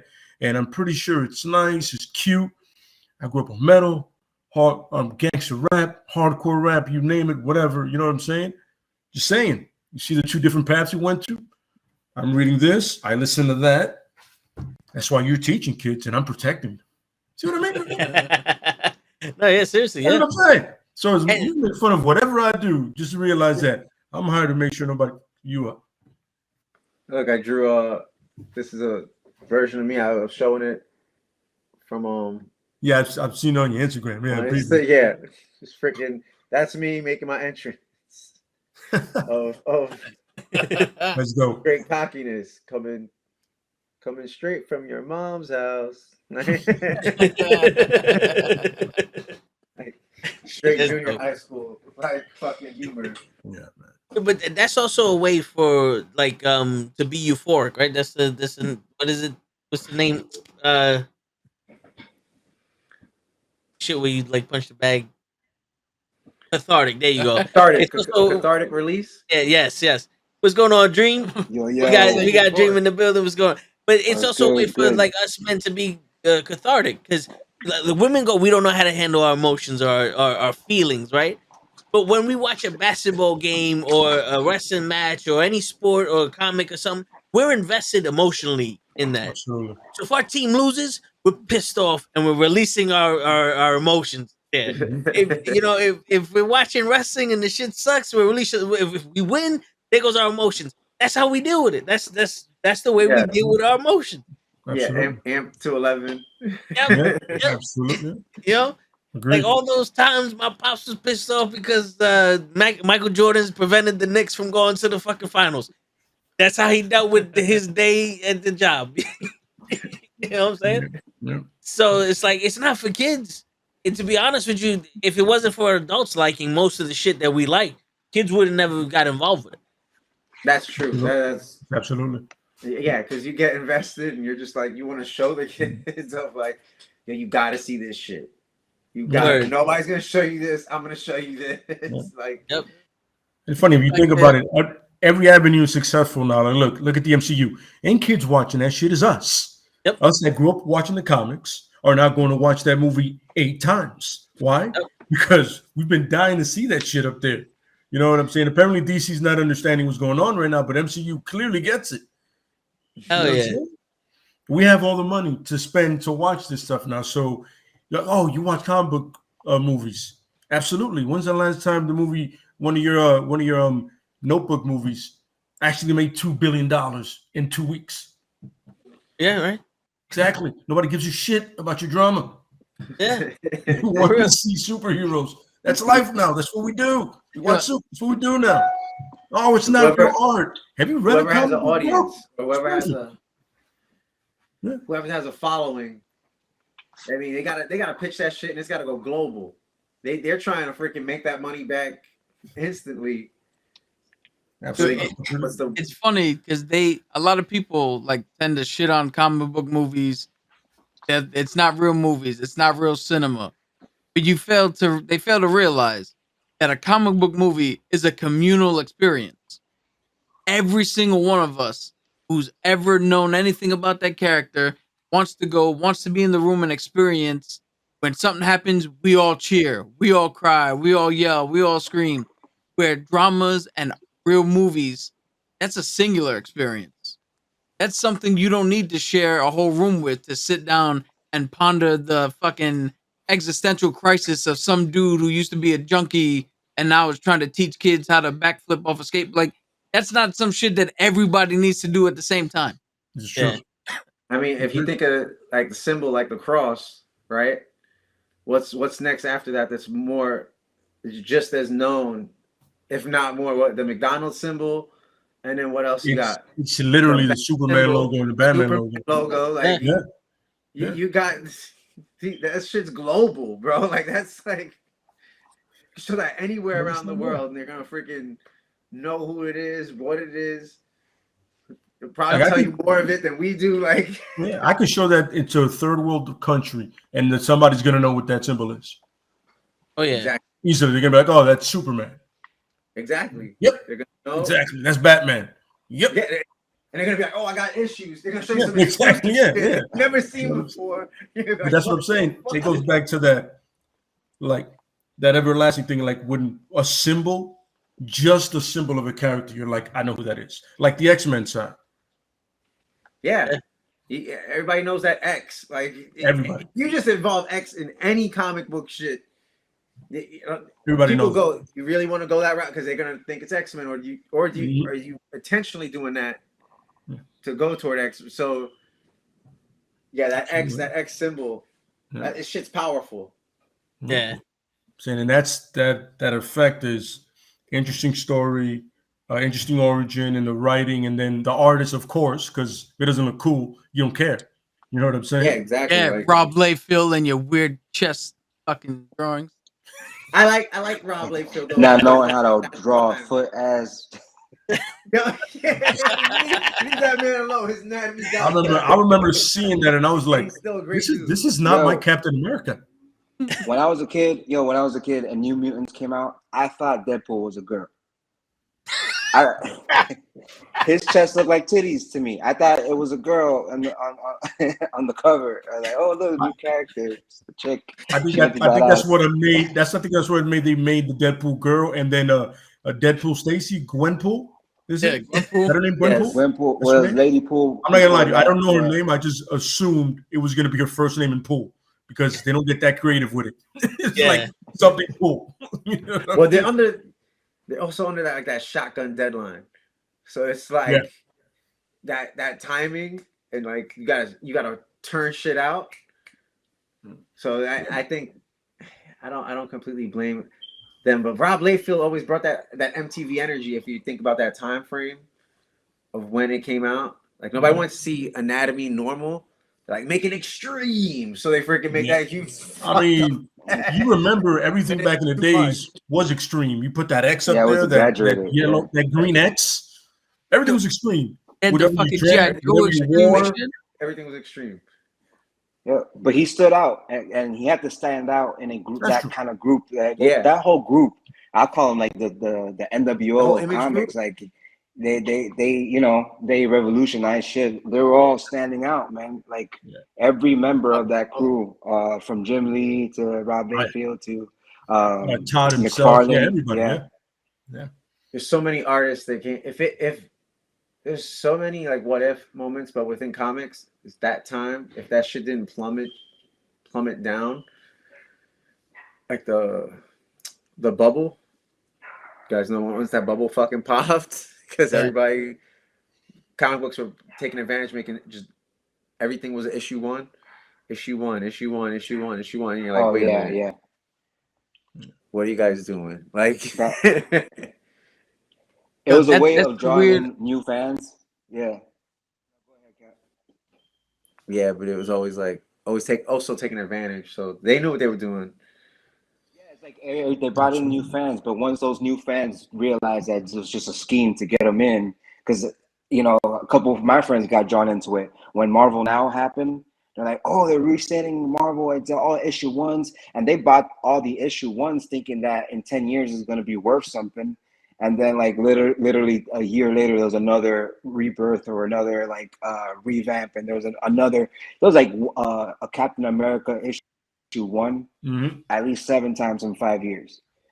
So they realized that they're like, oh, this is bullshit. Yeah, and then they lose them as fast as they gain them when it comes Yeah, to new that's what readers. DC is doing now. They keep Yeah. doing this, and it's funny because Jeff Johns did a great thing when he did that Doomsday Clock thing. Like he fixed everything, right? And there's a new one that dropped, right, where it's like the Flashpoint again, and if you read it, you can tell he's taking jabs at everybody.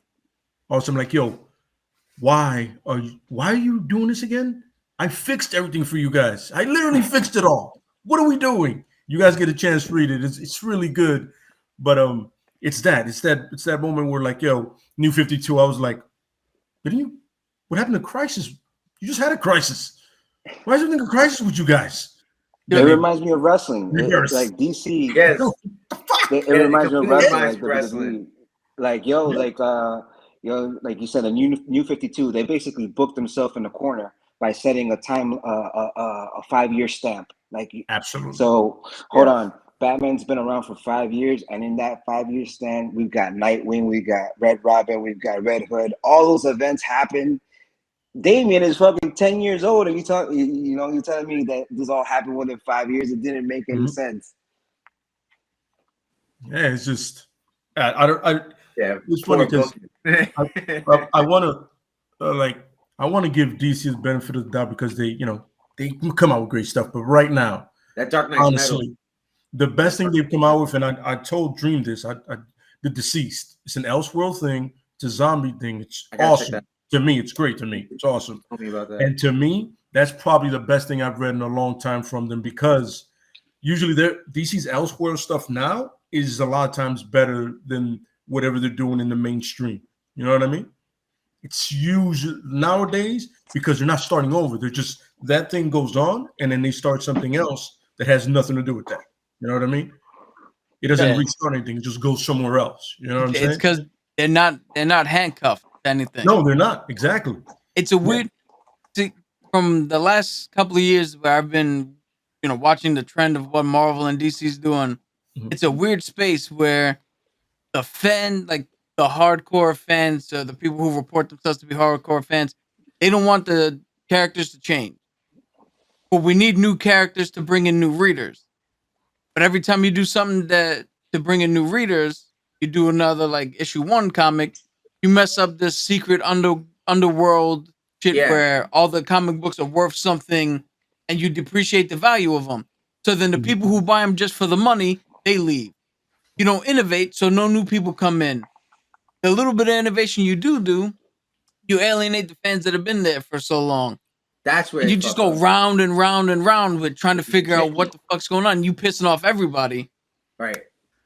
Yeah, there's no winning at any point. I just hate that shitting on the long-term customer. You're the long-term customer. Why are you gonna freaking? I'm investing all this time and money into your product. Like, why would you do that? Like, it's like almost backstab. You're like, oh, why? Yeah, but then it's like, then you can benefit from at least having one brand new character come out, like every couple of years, so that way if you want to catch the new people, that brand new character comes out and they can introduce someone like Cap who's been there for years for the new character. Like, you know what? Let me read up on Cap because I'm kind of liking him, and now you have a growth in old sales or whatever in those comics. Yeah. Because to change someone old for someone new is stupid, but to bring someone new to shine a light on someone old, that makes sense. You know what I'm saying? Yeah. Because you guys ever check out any off-kiltered comics that aren't like mainstream, like the indie stuff? Like you guys look at we had Love and Rocket. What's his name? He was on our show before. Oh, yeah, with the horror comic. I forget the dude's name, man. Yeah, that cat. I'm gonna look it up because I have his. I was reading Shadow Man the other day. Just checking out Shadow Man because I love New Orleans, been there, and I just like the whole vibe. You know what I'm saying? So I was like, and then Shadow Man it's weird because it is horror, but then it doesn't feel horror until it depends on the issue. Because it could get really gory really fast. Yeah. Or sometimes it's just supernatural. You know what I mean? So it really depends on the issue you pick up. It really does. It kind of throws you off. And then, Spawn is always Spawn. But I like Gunslinger Spawn above everybody else. I'm dying for him to do this freaking film of Spawn. I remember. Damn it! Yep. I don't know if you're talking gonna count that as mainstream. So yeah, Spawn. Oh yeah. Like, Well, you know what I'm saying? The fact that to this day that I tell people Spawn and they look at me like, more Spawn films, I go, you don't know Spawn, really? Oh, okay. right? Yeah. I can, people to this day, like they would comment like, yo, you've read Spawn before, right? Spawn? Really? You've never read Spawn? Okay. That shocks me too. You just go, all right. Yeah. But I think I don't know if I told you guys this one, or if I told you this when I went to take my nephew. We went to see a wrestling event, and it ended kind of late. But then I remember us going to Midtown Comics before it would close. So we go this one time, and Spawn 300 just came out, and I had just finished reading it. But we go to the comic shop. My nephew picks up Spawn 300. And I'm like, I don't know if you're ready for that, bud. Like, the time he just turned 11, and he's like, no, I want this. And I'm going like, bro. Yeah. I read this as a teenager. I'm like, I don't know. And then he gives me this like the determined look. He's like, please, I don't want anything else in here. He's like, all I want is this. He's telling me, so I remember I'm like, all right, you know what? If you're gonna read it, then okay. And he's reading it like super detailed on the bus. He's just like completely in it and just involved. You can tell he's really involved in it. He's just going like, what? I can see little mind just getting blown by it. So yeah, that's a hardcore start, man. That's I know. Like yeah, you gotta, it's like, it's an acquired taste, but it takes time. You gotta start here and get there. You're starting right here, bro. That's too high right now. Oh man, yeah. I think I picked it up at like 12. my first. He was almost 12, so I was like, he could pick up Spawn. Like that's when I gravitated to it. I wanted a character who was gonna kill. Like, what the hell? When I first read Spawn, the first issue I read was about what's his name, Billy Kincaid. Yes. If you don't know, he's the child molester. Like, like, oh shit, what the fuck did I just read? Yeah. And I'm like 10. You're also yes. Yo, it was a child molester. They freaking based off of William Gacy, and not far fetched from that. Like, yeah, with the ice cream truck and putting the kids in the freezer and all that shit. I mean, even Violator reminds me of that. Yeah, we all knew Tom McFarlane wasn't right, so don't worry, it's all good. Yo, real like quick, talk about real bad guys. That issue, real quick. That issue was like, just as a little kid, just I knew no other superhero could stand up to Spawn. I was just like, no, whoever you bring up, Spawn's the guy. Spawn, yo, get your guy out of here. No. Yeah, but real quick, congratulations to Beat Match Wrestling. I see little man in your arms right there. Yeah, you know, man, he won't go to the sleep, new edition. bro. Oh shit. Yeah. Hey man, he's into the comics, bro. He has a favorite comic book character yet, or what? There it is. Yeah, right now it's all his shit is Batman and Spider-Man. All his wardrobe. Oh, fuck. Nice. Nice. Yeah, Yo, man. while we have you two here, there's been a debate between Cap and Lay.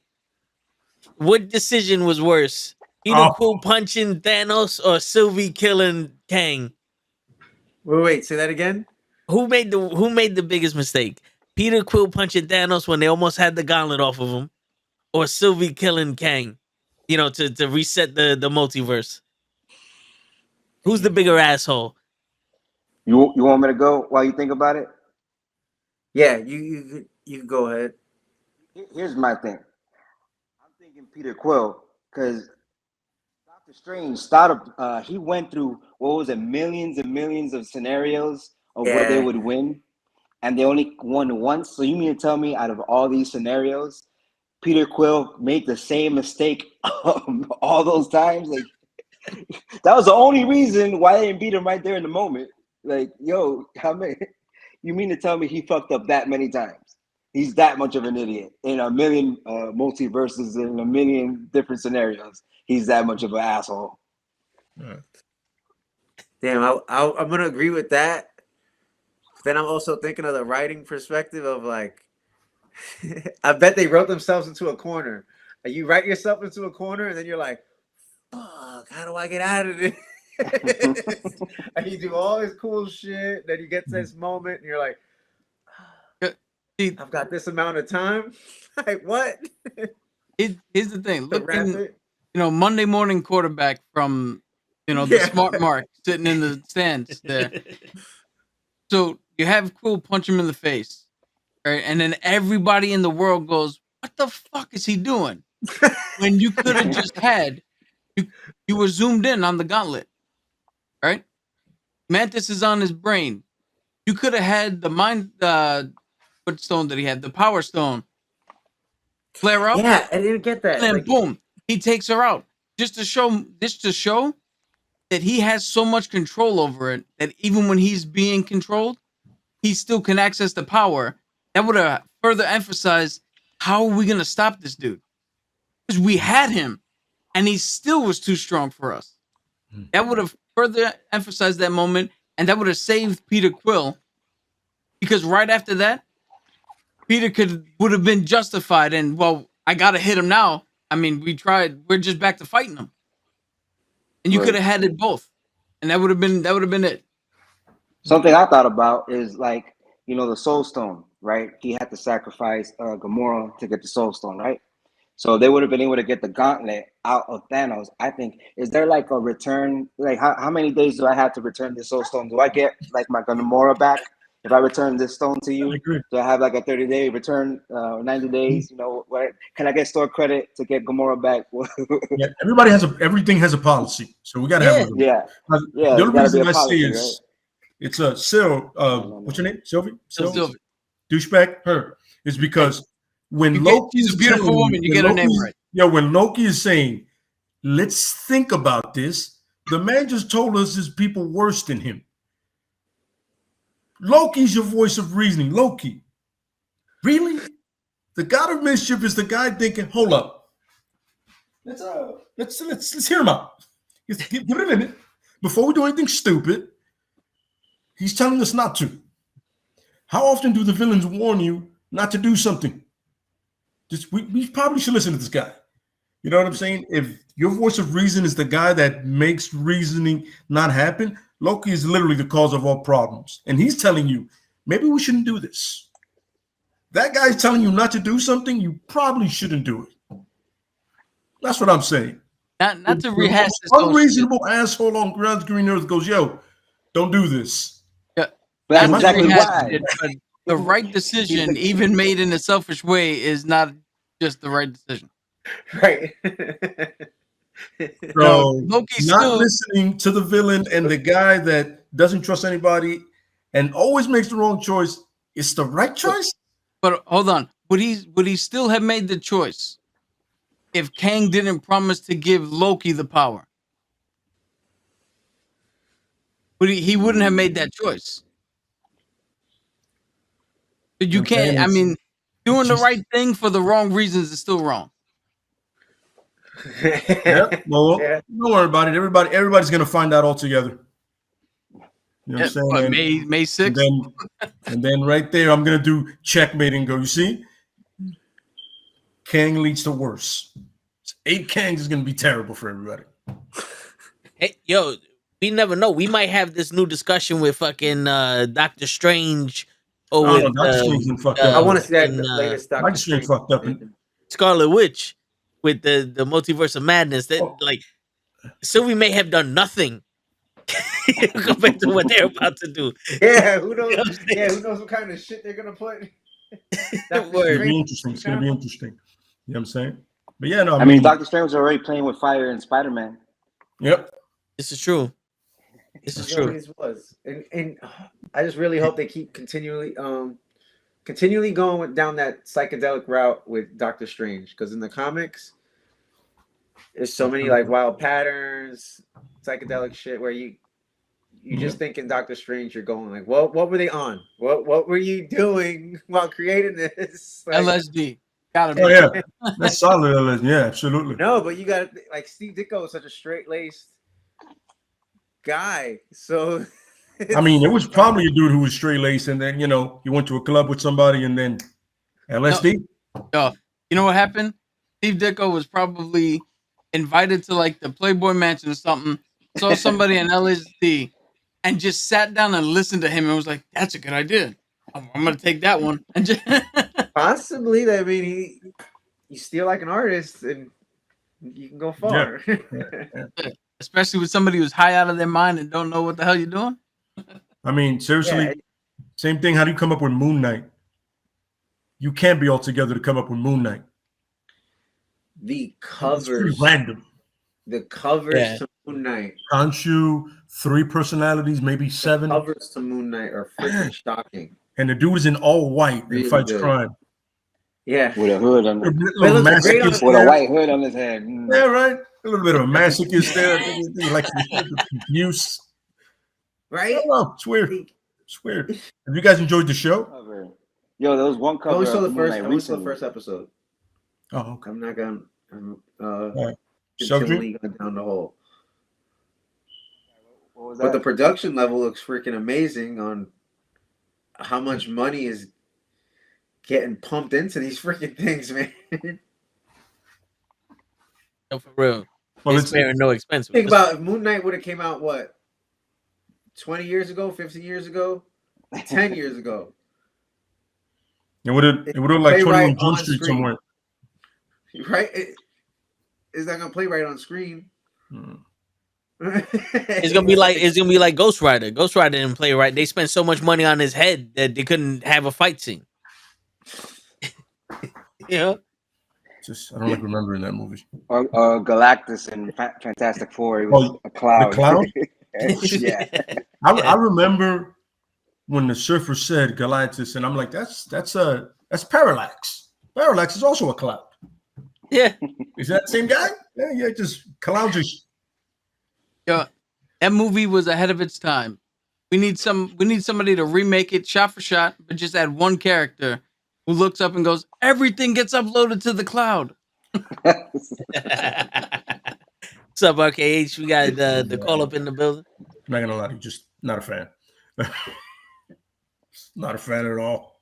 Yo, but when you guys get to watch Moon Knight, like we're on episode 4 now. Oh, Tomorrow's I'm 5, right? up to date. Oh, yo, He keeps me up. He keeps me up, so I'm watching. yo, it gets crazy because like episode 4 was like, what the fuck is this? And so it's worth a watch.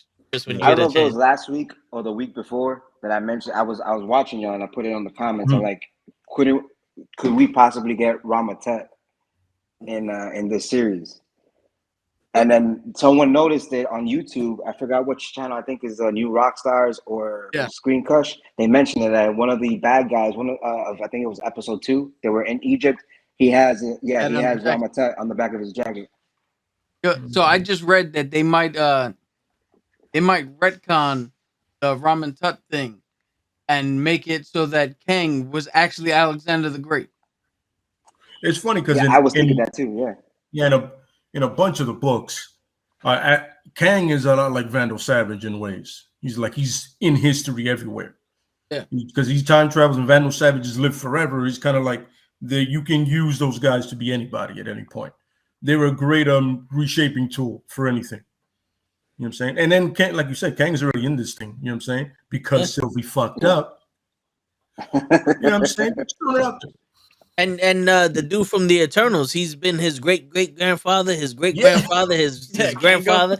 Yeah, he's been every incarnation of his father to be the movie. Listen, I don't appreciate you cursing on this podcast when you say the Eternals. That is disrespectful. Hey, Un Cocotazo was good on the Eternals, bro. It was just Superman that sucked in the plot. Excuse me, we're talking about. I still can't. I haven't finished that movie. Don't. I have not finished that. I can't get myself through it. Like I keep trying to watch it, and I keep falling asleep. And no one or just getting bored out of my mind. It just me, and then I just forget to go back. The chick with the speed is hot. That's what brought me through it. You know. That's gotta what it check is. that out as well. Yeah, I'm not gonna lie. The only thing that truly brought me through it sitting in the theater was the fact that I paid money. It's that movie to me is like Fast 9, which I still haven't finished. You know what's Yo, funny? dude. I rewatched that and I was like, yo, this got even worse. Like, what the You gotta like to really enjoy a Fast and Furious film. I realize you gotta like shut your brain off. But it's difficult to do that when you got you got like a fucking blood sucking demon soul in the movie like John Cena, Oh my God. where it's like you can't turn your brain off more than like you're gonna be in a coma. You turn your brain off anymore to allow Cena. much. I want you guys to come with me on a trip here and try to understand what this Toretto family is. Their father is Mexican. That's the guy from Mayans. He's the main guy, right? Yep. Toretto is, I don't know what Toretto is. Like, I don't know what he is. He's Dom, I don't know what Italian, Dom is. I don't know Dominican, what the sister Cuban, is. Venezuelan. John Cena is clearly white. Yeah, As white as it gets. whiter than white. If John Cena would have been Paul Walker's character's brother, makes sense. Yes. Yeah. Yes. Right? There you go. Yeah. Just really what the fuck moment. Also, John Cena, his character at the age of like 18 or 19, where you literally stopped growing, went from being like 5'7" to 6'5" in the 10 years of his exile. Like, I don't know how you got taller. I can understand you getting buff, but I don't know how you got taller. Like, you literally went from being like, this is Toretto, this is you, and now you're eye to eye with the motherfucker. You didn't leave at 11 years old. I need to see the mom to understand how this triracial thing happened. Yeah. Technically speaking, you stopped growing at the age of 25. The father's a Mexican, right? Yeah. So, oh, really? Yeah. Okay, so there you I go. still got a chance. My body lost that memo. Yeah. My body missed I that hear you. memo at 12. It's a theoretical thing. Like, theoretically, you could still grow until the age of 25. I think they're talking about like your ears or your feet or some shit. Yeah. Your extremities. Yeah, cause I'm a size 11, but I'm five. I'm a size 11 in shoes, but I'm 5'7". Like, what the fuck? You're not working with me, man. Sure. You know what I'm saying? Yeah, man. I just, like I said, those, like, when I saw Hobbs and Shaw, I went in there and I was like, there's no way I can think logically. But for some reason, Fast 9, Fast 9, it's a combination of it's too much for my brain to go. We can't stop thinking. You know what's funny though? There's examples. I hate that. I kind of dislike that saying where you could just turn off your brain and watch the film. Because for one, what enjoyment do you get of turning your brain off and not paying attention? Like, you're there to absorb something, and if That's you a turn your stoner brain flick. off to it, but It's a the good- stoner thing. I guess so. Like, they But a didn't good create movie it. though is didn't if create you it ever for seen that. The Raid. The Raid. Yes. Yes. That's a movie. That's truly a movie where you could turn your brain off in a sense that the plot of the movie does not matter. It doesn't matter why Right. we're in this situation, but watching how people react in that situation makes that movie fucking great. I agree, Especially bro. one take- I agree, bro. One take scenes. Look, somebody wrote, I turned my brain off watching Raw. I for real. agree, bro. Like, then you just hate watching it. And you turn off your brain, and you turn on your emotions. Oh man. Yeah. I'm sorry. Just yeah. But no, I mean, Toad's look, like, rants are more entertaining than the 3 hours That's of true. Raw. That's true. I'm appreciate excited the for rage Raw to just the- to watch Toad rant. yo, bro. Okay, listen. I don't want to make this a wrestling thing, but I want to ask you guys a question. You two fellas are here, you watch wrestling, right? So a guy that we know, right, said, and I quote, Finn Balor is a less talented Seth Rollins. This quote for quote, that's what he said. Yeah, that was verbatim. That's what he said. All things wrestling.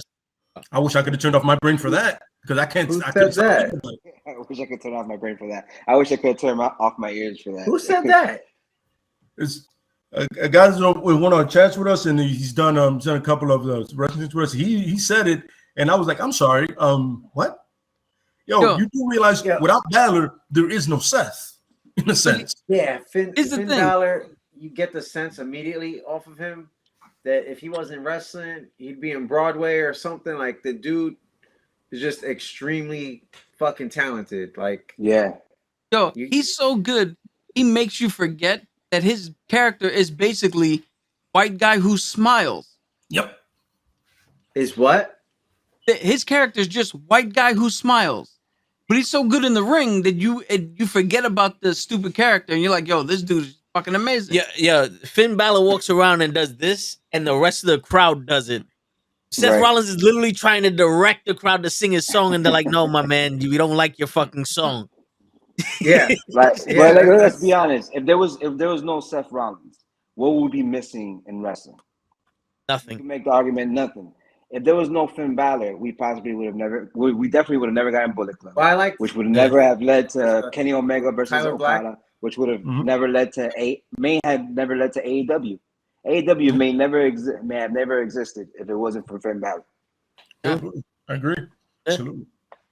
AJ Styles wouldn't have been as big outside of TNA in New Japan Absolutely. because he immediately became the leader of the Bullet Club when he joined Yeah, New Japan Pro Wrestling. who would he be? He would have been the leader of Chaos. Like, like Yo, what you're would not have taking led? that from Okada. For real.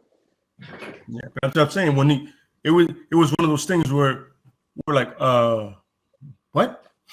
Did you what? And then he had the better part is he goes, oh, I don't see him as a championship material. I was like, right, okay. So now we're just ridiculous. I was doing something while this conversation was happening, and the only message I read was, "Give me a match where Finn Balor actually impressed you," and I just like 7 of them. Like, whoop. And I was like, "Now you give me a match where Seth Rollins impressed you." All right. Balor's entire NXT run, bro. Every match Yeah. in NXT was fucking phenomenal. Even his second run. Yeah, It feels like as soon as you turn him when on, we though. got rock and roller Finn Balor, that's when you're like, see, this is what we could have had the whole time. You know what I'm saying? Had you not put that stupid smiling character that Cap was talking about. Yeah. even when he was Prince Devitt, like the shit he was doing in New Japan was revolutionary, Yeah, like ahead of his time. Yeah, he's painting the anti-venom shit on himself, the Right, fucking the carnage shit on himself. I That shit was popped when dope. he was Scarlet Spider. One time he painted himself as Kane's version of Mhm. Scarlet Spider. Like I fucking popped. Oh, this motherfucker reads comics. Like you don't just paint yourself as Scarlet Spider like the Kane version if you don't fucking read comics. That's deep. That's deep. That's deep Spider-Man lore. You got it. You got to pick up and be like, you just don't see that somewhere. You know what I mean? No, you don't. Yeah, you just don't see that. You know what I'm saying? So, I mean, and that's why to this moment, I'm still losing my mind about that. I'm like, are we talking about the same people here? Do you mean another Seth that I'm not aware of? You know Seth what's Meyers, crazy? maybe? He can actually play the Edge's role right now. If he was the one doing this whole I don't give a shit what you guys think about me and embrace his dark side because he has a demon in him, I can believe him turning off lights and shit. But Edge was in the Brood for 3 months, so now he adopted the Undertaker's power and got his light. I'm never gonna drop that shit. I swear to God, I'm never gonna fucking drop it. I still don't know. First of all, I'm gonna do this right here. I still don't know Damian Priest's character from even the NXT days, and I don't know what Edge is doing now. I don't know. I'm so lost. Damian Priest went from a gothic pimp archer to now. Then he was a Puerto Rican gothic guy with Bad Bunny. Yep. Right? And he's Jekyll and Hyde, and now he's Yeah. and I now don't he's know. Viscera. I He's put Viscera. yo. Get me wrong. Before- The guy can go in the ring. I just don't know what he Can he? is. Kenny, I'm gonna have to head out in a sec. But before I head out, I wanted to show my wife's thing. Check her out at Loretto H. LorettoH.art. Loretto. I think your finger's in the way. I can't capture it. Oh no, here I'm here trying to QR it right when here I at the can bottom. just. Yeah. I'm trying to show the bottom right here, not show the whole fucking number and shit. Just trying to show this on the card. And I'm gonna try to be at Washington Square Park this weekend, probably Saturday. We'll watch the Square Park and just set up and sell some What comics. time are you gonna be there? Nice. Probably around 1. All I'm right. gonna try to. I'm try to off. be there. I usually walk. I probably shoot down there. Yeah, I'm gonna try to be down there. Cool. Try to hit me up on Instagram and whatnot. CJ Rakento. Yeah, I wanted to freaking say that I'll be there around 1-ish. I'm gonna try hit me up on Instagram or like message me and shit if you're gonna head over there. Mm-hmm. Just to double tap with me in case I'm working. If I'm working, I'll show up there later or whatnot. But yeah, I'm gonna fucking show that.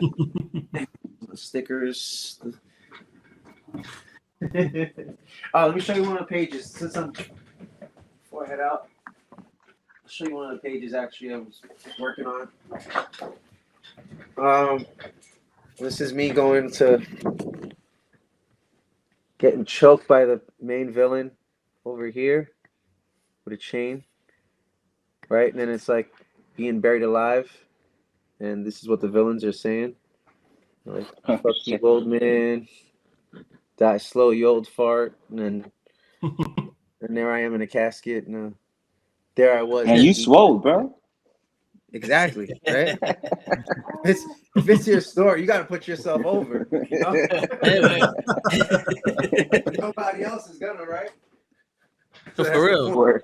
So you got to write yourself over. Yeah, you gotta. That's you just gotta a put yourself really. over. That's just a really big hoodie he's wearing. Yeah, look at that. Never did a shrug in my life.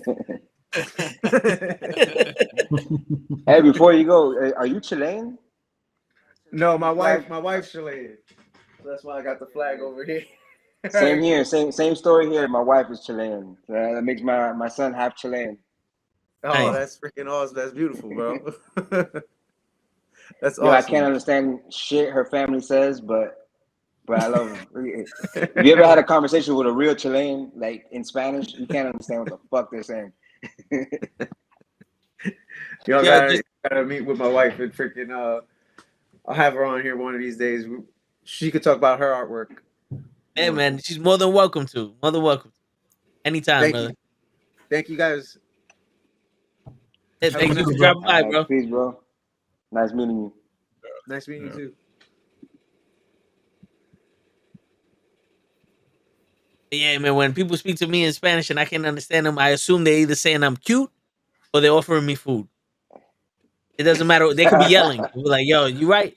I'm a cute motherfucker." I don't know what you're saying. Both But scenarios work out for you. that's it. That's it. It's always shocking to me when I'm working with somebody and I'm like, oh, they want to talk to you, but they don't speak Spanish. I don't speak Spanish.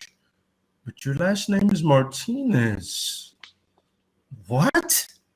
Yo, You just go, really?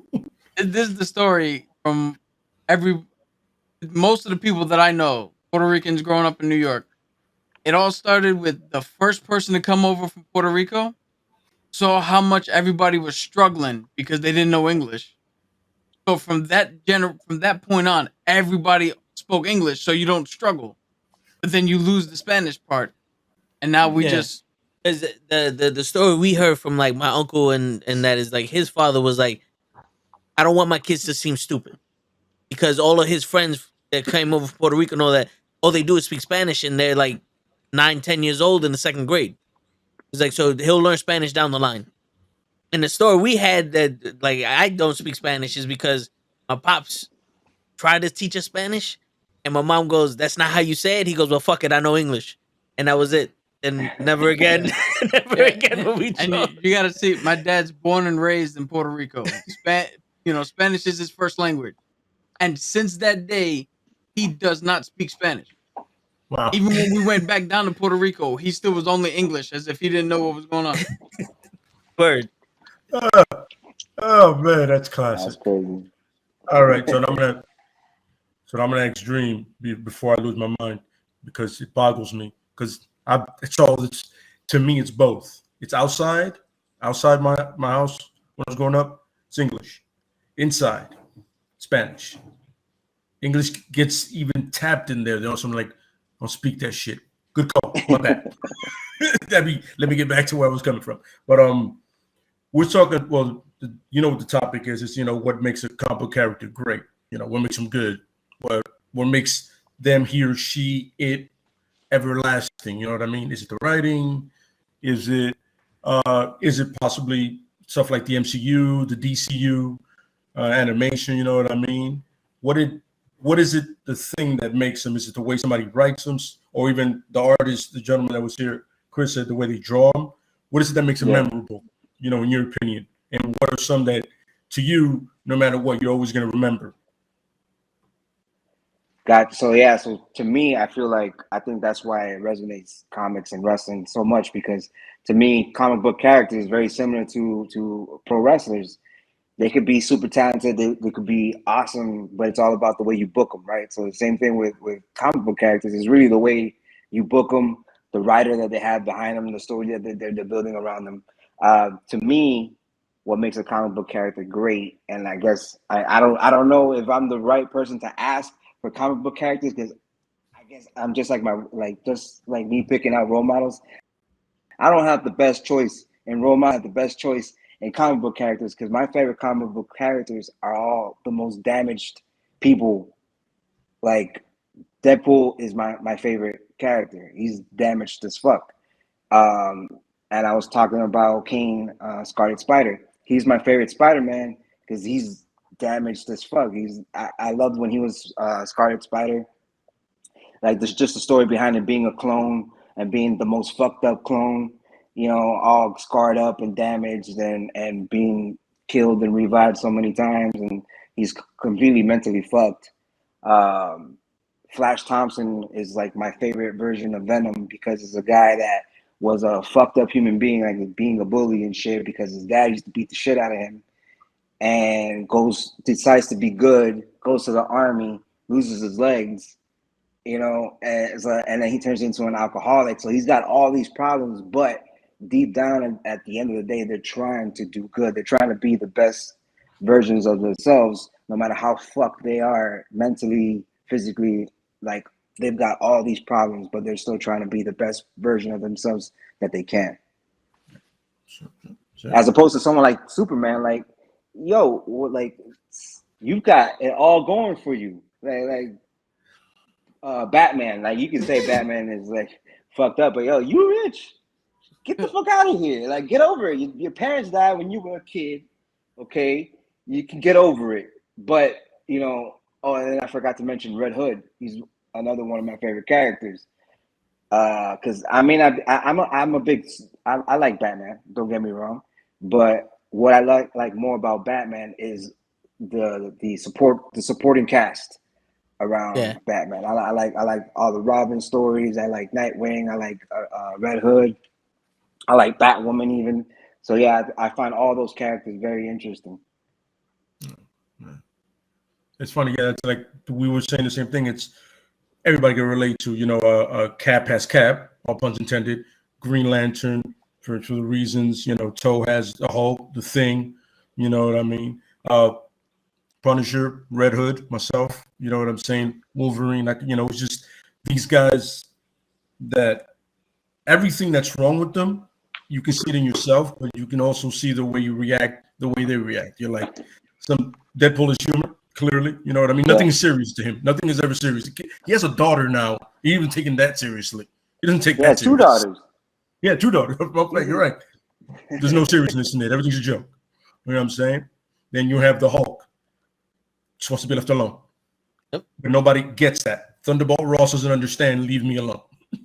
You know what I'm saying? Then you have Green Lantern. So much responsibility, but yet has the willpower to go through with it. You know what I mean? Then you have Logan. Life for God knows how long. All he wants to honestly do is do what's right, drink, smoke, rinse, repeat. You know what I'm saying? Rinse, repeat. That's what the man wants to do. So it's to everybody individually what makes him great. Sometimes it's what everybody like. I know somebody who absolutely loves Superman. For the life of me, I can't understand why. Like there's no arc to him. You know what I mean? There's nothing about him that I can be like, yeah, I see that. You know, I don't. I just unless he's the tyrant Superman, like the asshole, like you know, like in Injustice League. You know, In Injustice, I'm with it. You know what I'm saying? that's one thing I don't like about Superman. It's like Superman and Batman have this relationship that they feel like these are the two best guys I know. Like Batman is literally like Superman is the best person I know, and he can overcome anything, and vice versa for Superman and shit. But once Lois Lane died, Superman instantly turned into this son of a bitch that kills everybody. And it's like, but what happened to is that a facade now? Did Batman really fall for the banana in the tailpipe? Well, I'm not gonna lie to you. The way she died was pretty fucked up because it was at his hands. I get it, but it's like, you killing the Joker for that, I get. But then destroying the rest of the fucking planet is you're talking about the Injustice version of Injustice version. Okay. So you know what it is? It's akin to a dog that's tied up to a post. Sometimes it growls, sometimes you can walk up to it and pet it because it can't go anywhere, so it gets tired. It's tied to the same spot. Then all of a sudden one day that dog gets free and that bitch just takes off, barking at everybody, attacking people. And you're like, well, what happened? This dog was so nice. Yeah, when he was tethered to something. Mm-hmm. So that's the thing with Superman. Like I was saying before, all of anything that makes him relatable is a falsehood. It's a facade. It has to be put on because he's not from Earth. He's not one of us. Mm-hmm. So his tether being Lois Lane, once you take that off, he goes crazy. But everything you saw before that wasn't manufactured. Like while he was tethered, he is one of the best people that Batman knows because he has something to ground himself. But once you lose that, that's it. You have no more inhibition. You become like that's why zombies are so strong. They have nothing to hold them back anymore. So you don't have to go forward as the best guy.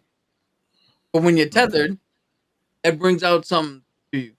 Again, it's manufactured because they had to give him a love interest that he can lose, that all that other shit, where other superheroes, have done that naturally on their own.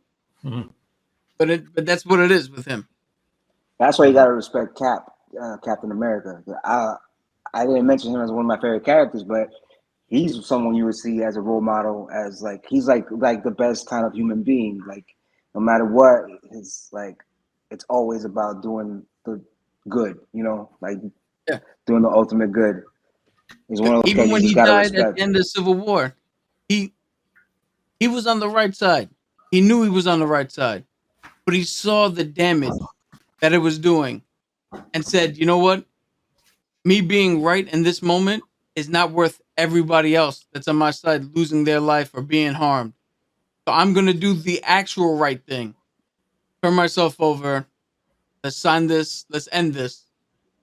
Because now it's starting to take a turn in which I no longer can stand behind. Like how many other superheroes would have done that? He's not willing to kill every single man, woman, and child for the sake of peace. Yeah.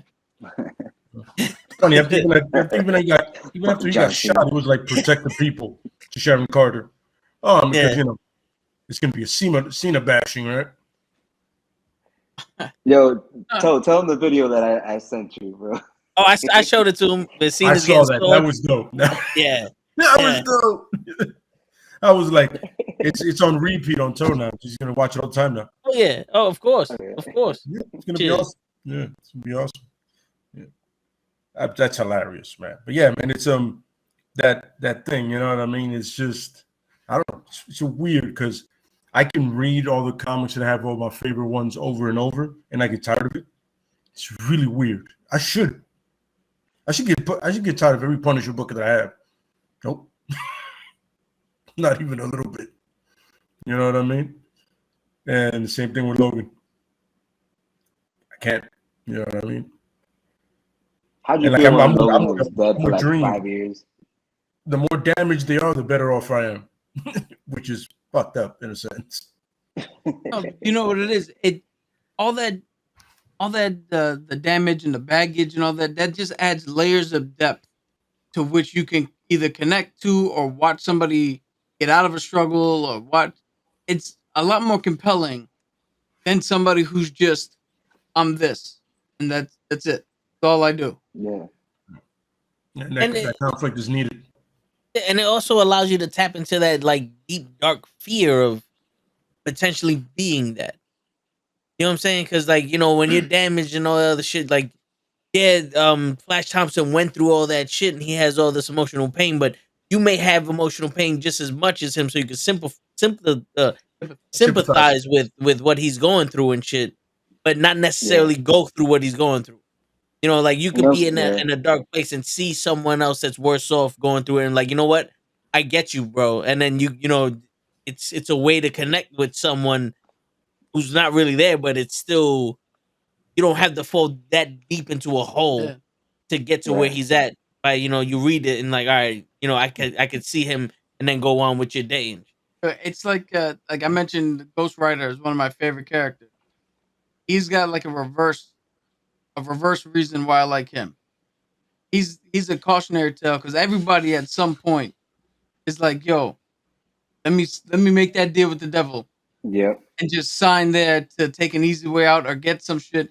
But you look at him and you see the cautionary tale, and as cool as his power set is and all that, to understand what he truly did, where he came about because he made the deal with Mephistopheles, and it still didn't matter. His father still dies. That's It's fucked just up. yeah, it's one of those things where you can look at it for what it is, appreciate it, and take that lesson like, all right, that's a route I don't want to go down. Mhm. It's Yeah. like it's a funny thing. One of my mom's favorite songs was that song Because I Got High, and she liked it because everything he was going to do, he didn't do, and it was all because he got high. And she didn't use it as like a stay off of drugs thing with us, Yeah. but she used it as a look at all the shit he could have done, but he wasted his potential and never did shit. Yes. Yeah. Yeah. I completely agree with Yeah. that. That's Yeah. why when I said I don't choose my role models, like I don't choose good role models, it's because I learn more from people from their mistakes and the fucked up shit that they did than Yeah, from someone that made all the right choices and all those things. Like, because those I feel like they're anomalies. Like people that always make the right choice and don't have like that much baggage. Like that doesn't exist too much. Like most yeah, of us yeah, always make the wrong choice, especially not to make this like a sob story, but most of us that come from the hood, you guys are from the Bronx. I grew up in the bad parts of Miami. Like, yeah, I didn't have the best people around me, so you had to Mhm. learn literally from people's mistakes, the fucked up shit that yep, they did. You had to find a way to turn that into a positive. You didn't want to be a stereotype. You didn't want to be another statistic. You learned from the shit, right? So all these people in my family tree, all these people around me, all my neighbors are going this way, and they're Mhm. all either going to jail or turning up dead. Maybe I need to go this way, and I wouldn't have learned that if it wasn't for that. yeah, You're taking all the positives and learning from your surroundings, which is exactly what you should do. You know what I'm yeah. saying? Yeah, yeah. I got a question for you guys.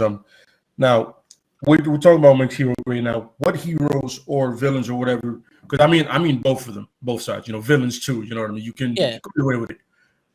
What are some that you feel could be great if given the right light, whether it be a comic book series, whether it be a TV show? I'm not gonna lie to you. I can see TV show movies now because they're pulling them out of their ass. I mean, Bad Yeah, Bunny's about to be a superhero. yeah, no, yeah. I mean, bro, they're pulling them out of their ass. You It, know, it doesn't matter right now. He's the dude is so obscure. He doesn't have a Wikipedia page. I know nothing about this guy. oh yeah, I have no idea who the guy is. So I'm saying is, who is somebody? Rather, no matter how obscure this character is, he, she, or they, or whatever pronoun makes you happy, we're good here. You know what I mean?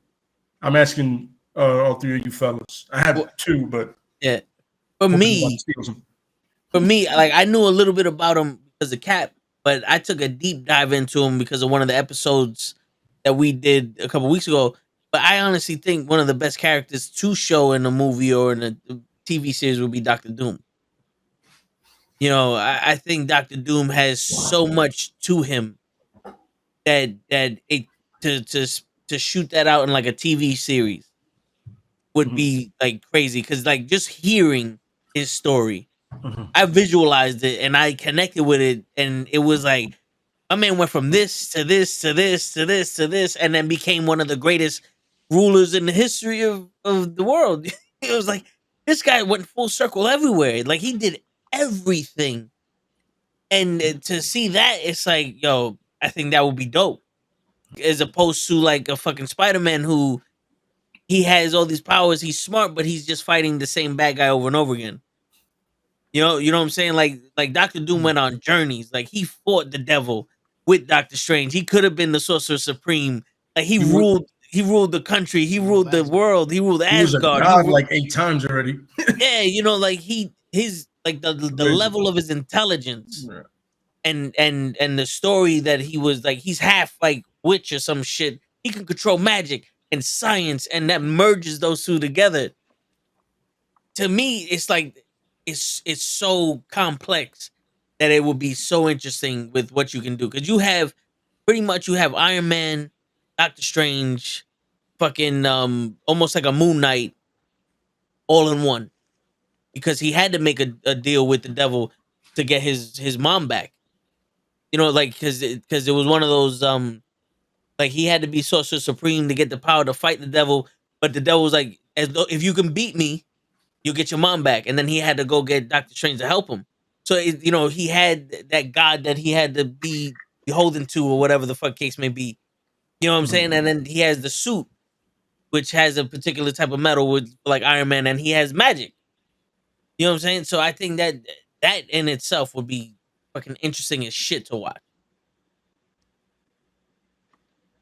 For real. Yeah, plus the dichotomy in Doctor Doom of you have a bad guy only because the manner in which he wishes to rule doesn't sit well with anybody. But if you look at how Latveria runs, or if you look at how Battle World ran, or when he ruled Asgard, they're not really run that bad. Like they're besides Wakanda, they're prosperous. They're people. They don't beg for nothing. There's little crime. Education rate is up. Like it's one of those things where he's bad because he has to be like they're telling us he has to be the bad guy. But is he really wrong? And anytime you can write a bad guy that has that question, be like, is he really on the wrong side of this? You have probably the perfect bad guy.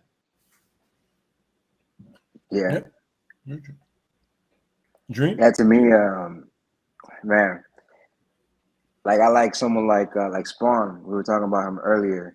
Like you got a guy like to me when I was reading this right at 10 years old, and I go from reading like Batman where it's like, oh, Batman stopping poison ivy from turning the whole planet into plants, or he's stopping Mr. Freeze from freezing the entire planet. Like there's silly things, but then you got like Spawn who's stopping like murderers or rapists and child molesters, and like these are real bad guys that exist in the real world. You know, like those are real changes. And then the way, like similar deal, you know, his wife, he got, you know, he was just wanting to get back to his wife and to his family, and that's why he made the deal with the devil. And you know, fucking spat in the devil's face and was like, "Yo, I'll take you and your whole army on," right? And then gets told he's being accepted in heaven by God. And he looks at God and he's like, "No, you shady as fuck too, motherfucker." It's fit to his face. And he goes rogue. He's the enemy of the two most powerful beings that exist, God and the devil. And, you know, and he's going rogue and doing his own thing and you know, fighting both of them. Is like, that's some powerful fucking shit. Because I feel like a lot of us, you know, we strive to of greatness or whatever. If you're like in the corporate world, you're trying to make it all the way. You know, you start from the entry level and you're trying to make it all the way to the corporate world, and then once you get there, you make it all the way to the top, and you realize everything you've sacrificed, everything you had to, you know, go through, and all the work you did, and then you realize all the shady shit that they do. It's like fuck this shit. Like that's why I heavily believe in being an entrepreneur. I'm sorry that I'm tying this all up, but this is what makes sense to me. Like you're busting your ass in the corporate world, similar to like Spawn, like doing all good and finally being accepted in heaven. And at the end of the day, there's bullshit up there too. So you go out and you do your own thing. Yep. Agree with that one. Yeah, it's good. With that, I'm saying I would always say I would have to say the question, because one, he's one of these characters. Like when Batman goes, I can't figure something out, so I just give it to the question. That's a compliment and a half. Batman gives something and goes, yo, I give it to the question. He goes, yeah, I know he's a little out there, but he gets results, which is true. And his story, or if you want to make it the Renee Montoya one, could be her. It's a mantle, it's not necessarily a person. And the fact that he is good with his hands, you know what I mean? But he's at the end of the day, he's just a guy. He's the guy that is so much conspiracy theories, but he really figures them out. It'll be like a cooler version of the X-Files. You know what I mean? The man has a fedora, he has his gear, he's looking smooth, but also he's out there. He has a little of that Moon Knight where he has a different personality, the cabbie, and then himself. You know what I mean? And he has no face, which freaks you the fuck out at one point.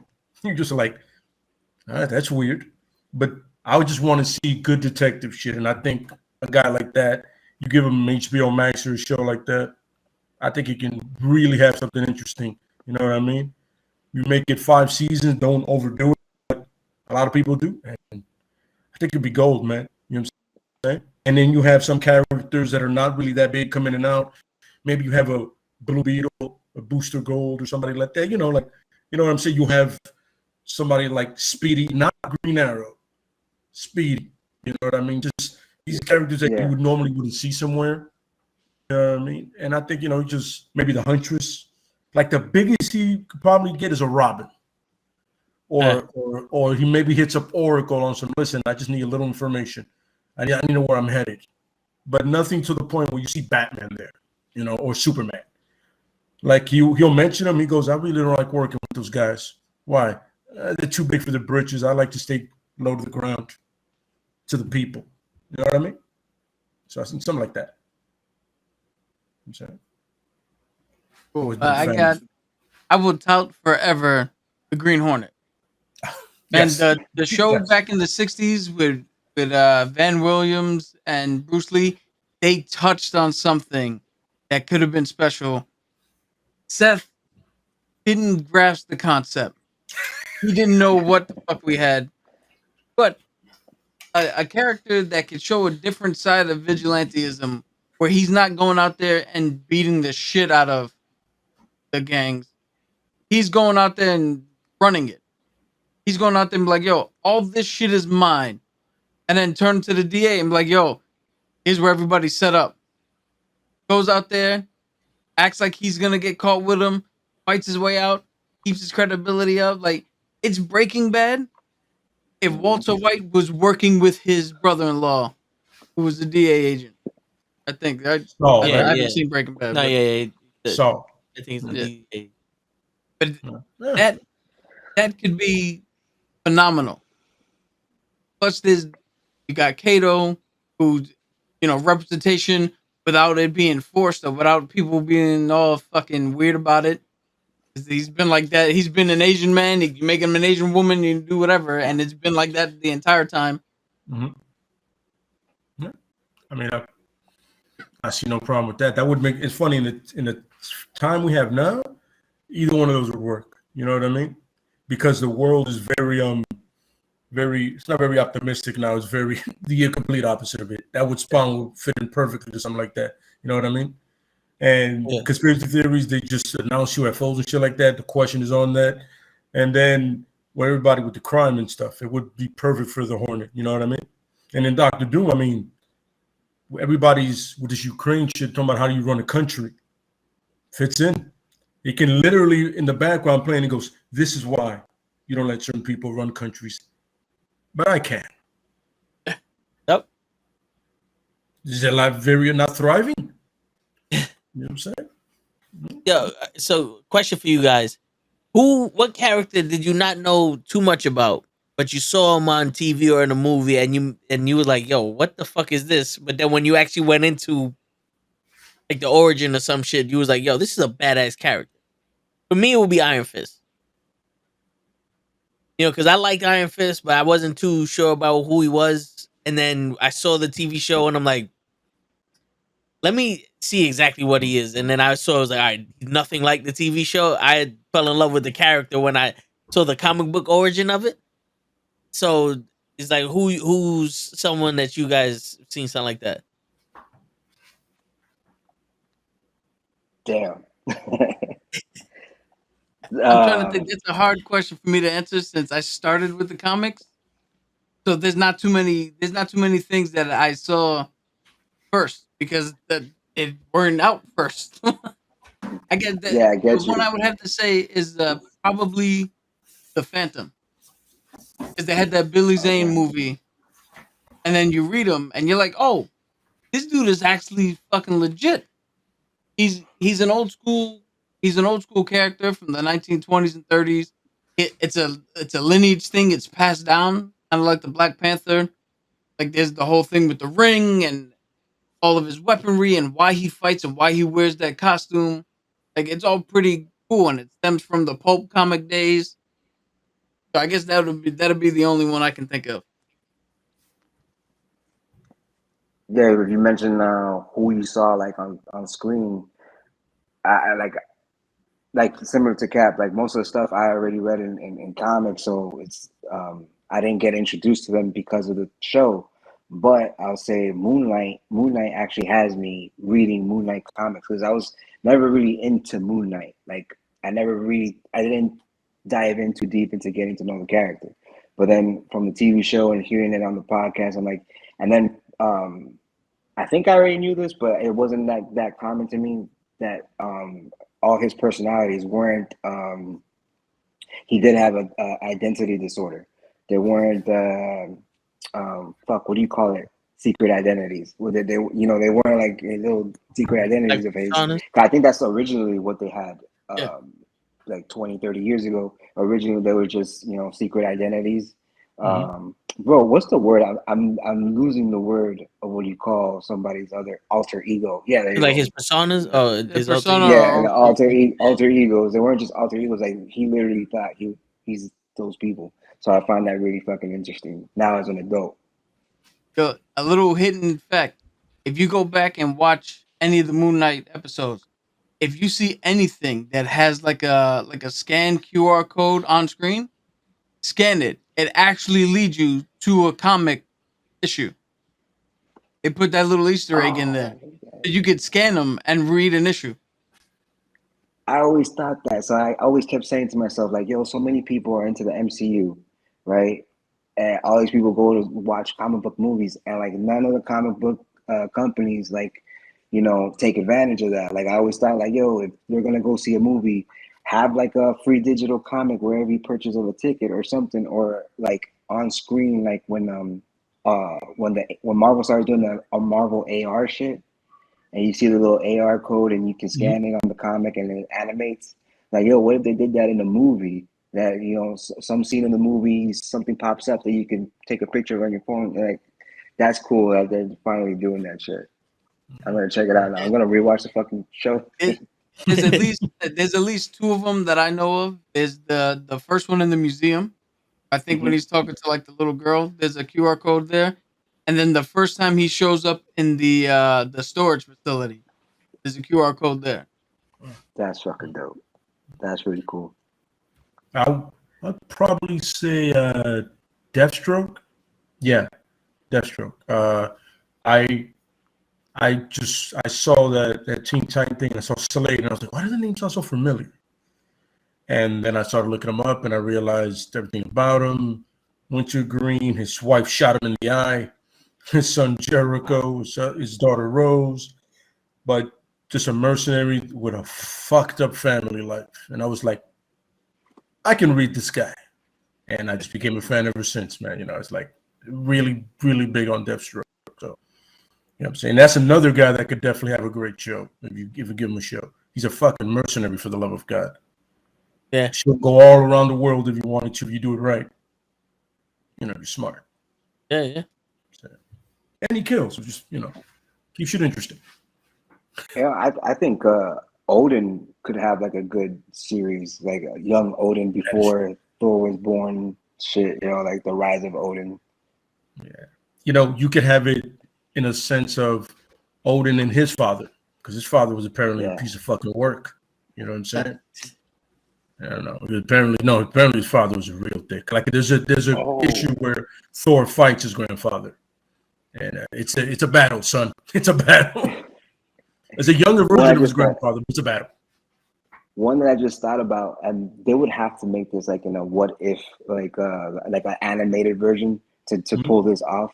But he's a new character. Well, technically, he's a new character, Cosmic Ghost Rider.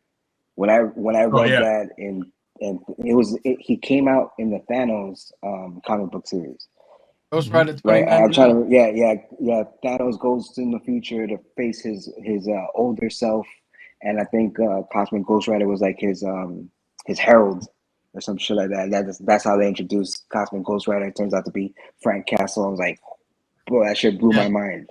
I was like, Yo, that twist where he was supposed to go and kill Thanos as a child, but instead yeah. raised him, and that's what fucked him up. Like that's Imagine seeing that in a TV show. That'd be so fucking cool. Yeah. I mean, if you yo, didn't see that one coming. that is almost as good as the twist for the original run of Moon Knight, where he showed up in Werewolf by Night, right? Then he showed up somewhere else, and fans liked him, so they gave him his first run. And his first run actually told the story of him becoming Moon Knight, leading up to his appearance in Werewolf by Night. So his first run was a prequel to his first appearance, which is a Yeah, fucking awesome way to do some. it's pretty fucking dope. Yeah. So yeah, just Yeah, that's and dope. like I said before, I feel like when you do a lot of these shows, it makes certain characters better, and then some of them you're just like, maybe we shouldn't have done that. I feel we should have left that alone. Like Drax. Huh? Drax is way more compelling in the Oh my comics. god. Not Yeah, not to give anything, Dave Batista for what they told him to do, he pulled it off beautifully. absolutely. But come on, man, you have something made to fight the motherfucker You know, who's coming to fuck everybody up. you know what the crazy shit is? When I rewatched the MCU timeline, I saw Guardians of the Galaxy 1, and to me that was like a phenomenal fucking movie. It was Drax being that badass that was like, I'm hunting Ronan. And then when he found out it was Thanos, he's like, I'm gonna go fuck up Thanos. But it was almost like we left Drax to really be shined upon for part two.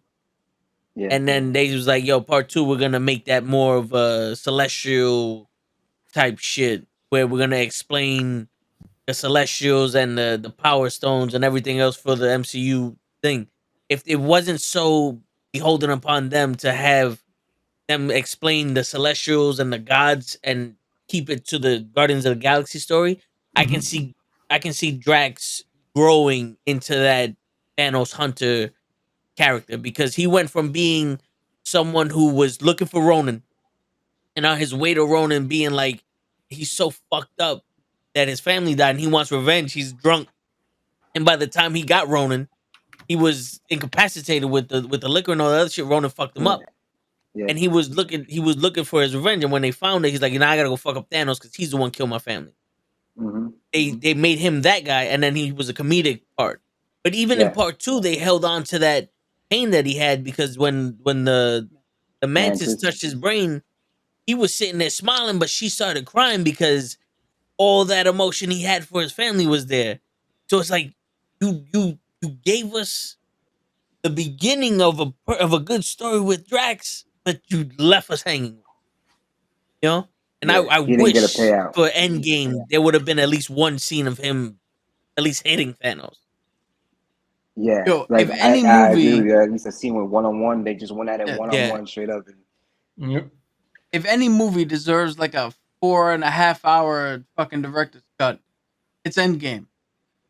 yeah. Because there's how many people how many people are realistically in that line to whoop Thanos' ass? Yeah. Yep. Yeah, Absolutely.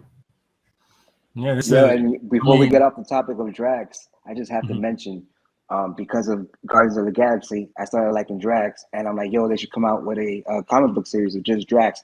They did. I read it, and it was garbage. Guess who the author was? Who? CM Punk. Fuck you. Oh man. Really? CM Punk. It, Oh, that's yeah, the right. He first did do a comic. Oh, he but did his Drax. Holy run on shit, I Thor was pretty forgot. good though. His run on who? CM Punk wrote a few Thor comics which were actually pretty good. Maybe he Thor? just didn't get maybe he understood Thor better than he understood Drax. Yeah, because the Drax, I guess he was in. I guess he was still in the middle of his UFC thing, where that's what basically he was doing Drax like a fucking cage fighter, and there was Oh, the writing was just so like it was too dumbed down for me. Like the writing was like literally a couple of words, and like most of the writing in those comics, in the Drax comics, were just the sound effects. That's the most Yeah. literature in there were the sound effects. My there man we go. wrote Drax like if he was Wolverine. Honestly, Shit. Wolverine's had some good comic runs. So I You gotta know, check I out mean the with the ones you sound said, effects. the Thor. It, no, he did add I think at least 2 comics that I know with Thor that weren't bad. But But as then like an again, assistant writer, or oh he yeah, didn't. like he's one of the names credited in writing that. So maybe he just had the other people. What do you call it? Maybe he just did. He was like the ideas guy, and the other people just wrote it down. The Yeah, actual writers. I don't know. But or was it like an annual or like one of those like off nah, it's series? like a couple of offshoot fucking comics. You know, when you Gotcha, have They somebody gotcha. didn't like give him that, a, they you're didn't give him gonna a run. outgrow I the think. shit out of it. Yeah, it's not gonna be your main continuity when somebody like that does it. Yeah, so it wasn't like he was writing with Jason Aaron. Exactly. Yeah, Yeah, nah. that's He, definitely not happening. Yeah, you're gonna be on some. You do it over here. This is where it matters. You're there. Go to that room. You know what I'm saying? Yeah, that's definitely it. I completely forgot he did that, bro. Holy shit. Yeah, from what I understand, not much of his stuff got rave reviews. So you just need to stick to the ring, possibly. Yo, he's one yeah, of those guys that like literally tried everything else other than wrestling. He tried acting. He tried comic book Yep. writing. He tried mixed martial arts. Like, dude, you were meant to be a wrestler. Absolutely. yo, it's that there's a movie he did. I think it's still on Netflix. It's called The Girl on the Third Floor. Mm-hmm. Not bad. Oh yeah. Yeah, I mean it's definitely not like movie theater. We're gonna go and watch this shit, but it's one of those things where you're like on a streaming service, and you're like, I'm in the mood for a horror movie. You throw it on, not bad. Yeah, so he what do you call it? He did he was credited writing on Thor Annual #1. Okay, so it was annuals. Yeah. I swear to God, I completely forgot about that. Him writing it. I know Keanu Reeves did his thing. And, he did a comic book. I got a friend of mine that loved it, but I can't trust his opinion. He really loves Bill and Ted: The Excellent Adventure. So it's like, you're a fan. You're not gonna be biased. You know what I mean? You're not gonna tell me, oh, it's great. No, it sucks. You're not gonna say that to me. Still been meaning Yeah, to check out. I hate annual comics because, well, at least when you back in the day, now you can it's all digital, but you have to wait a few months for it, to catch up. But when you buy it all like currently, you put shit on your pull list, and you put all these titles on your pull list, and then you see an annual. And I'm like, man, do I really want to spend $7 on an annual comic that is gonna have nothing to do with the series? And then you buy it, and I'm like, fuck it. You read it, had nothing to do with the series, had nothing to do with the story, did nothing for you. And then another annual comic comes out, you decide not to buy it. Then that annual comic turns out to be crucial to the story or the plot to Yeah, the fucking event that they end up having. Like, fuck you. Yeah, yeah. Yeah. yeah. I also hate when they do shit like in World War Hulk. There's a scene where he shows up and Ghost Rider shows up, and there's a little thing, and then Ghost Rider leaves, and it's like, well, if you want to read what happened by Ghost Rider 452, you're Yeah. like, what? I gotta now go find this shit to fill in the story. Just tell me the story. I'm reading the story. Tell me what happened. The fucking Yeah. graphic novel was this thick already. You can add another 2 Yeah. pages to the shit. Like, Yeah, that was happening a lot from 2000, like 2000 to 2010 or 2000 to 2014. That was happening a lot. It was I was reading something with Spider-Man, and then it bled into the Punisher. I'm like, wait, but I'm reading the Punisher as well. He has nothing to do with Spider-Man, and it just wanted to include him in it. I was like,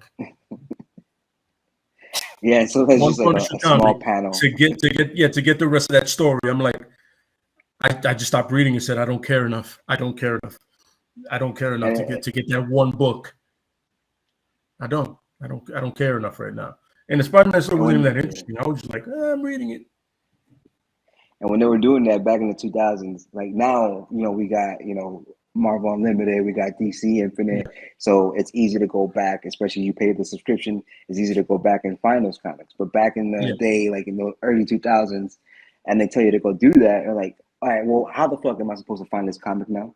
If that comic came out a year ago, tell me where am I going to find this shit? I got to go on eBay to try to find this shit. You walk into a comic shop and like, yo, you got Ghost Rider issue 420, and they look at you and you're like, what? Like the guy in the comic shop doesn't know specific comic issues. You're like, you look crazy because you're like, yo, I need to find out what happened with Ghost Rider and Hulk, and it's like, what you talking about, man? We got all new comics. Pick one. That shit would make me so mad. Like I feel like when comic book anyone that works in a comic book store, they should know the fucking product, right? It's not like you work at Macy's and you can't tell me if you have this shirt in this size. I understand if you don't fucking get that, but you work at a comic book store, you can't tell me like what comic is there right now that's good to read. Like, yeah. So I agree with you on that. Like they should be able to recommend something or catch you up on a major storyline where you're like, oh, well, if you want to read this, here's blah blah blah blah blah, and now you're caught up. yeah. But there's so many fucking comics for anybody in a comic store to know the specific issue of some You shit. don't need to. Dude, that's impossible. Yeah, you don't need to, but at least look like you give a damn. Like the comic book shops out here, they're like it's literally some college kid that just needs a part-time job. Like, all right, cool. You need a part-time job, Brent. Go do something else. Don't come to a comic book. Don't come to my world and not give a shit. Because you should at least be able to go Ghost Rider 422. The Ghost Rider section's over there. I'm not specifically sure we have that one, but there's the whole section for Ghost Rider. Yeah. You know what I'm saying? Exactly. I'd be like, I'm sorry, what? Like, you do know Ghost Rider's a comic book character, right? He's not just Nicolas Cage on a motorcycle. Yeah. It's funny. You should be able to look at the comics that I have in my hand, right? Like, let me see what you got there, and be able to recommend another one from what you see. You know what I mean? Like, if you look through 4 of them, you can go, all right, listen, I'll tell you this. This is a good one. I see the vibe here. I see what you're going for. I got you. Come over here. I'm gonna recommend this for you, bro. Guarantee you like this, you're gonna like that. Give me at least that. Give me that. At least be interested in learning the shit. Yeah, you know. Yo, the funniest thing I've ever had happen to me. I was on my ship. We had our cleaning station. So every twice a month or some shit, we had to do a deep clean, and I had to vacuum the carpets in the small chapel we had.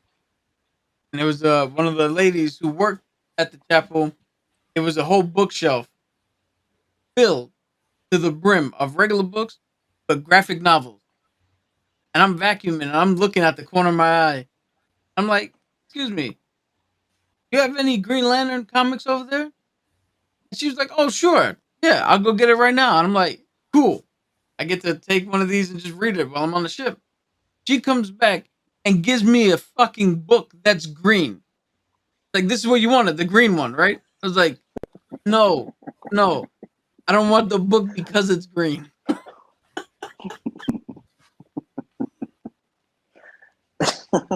Shit, yeah. Oh my God. I like going into comic book stores because they have the wrestling figures there, and most of the time they have the wrestling figures you can't find in a major, store brand like at Toys R Us or whatever. Yeah.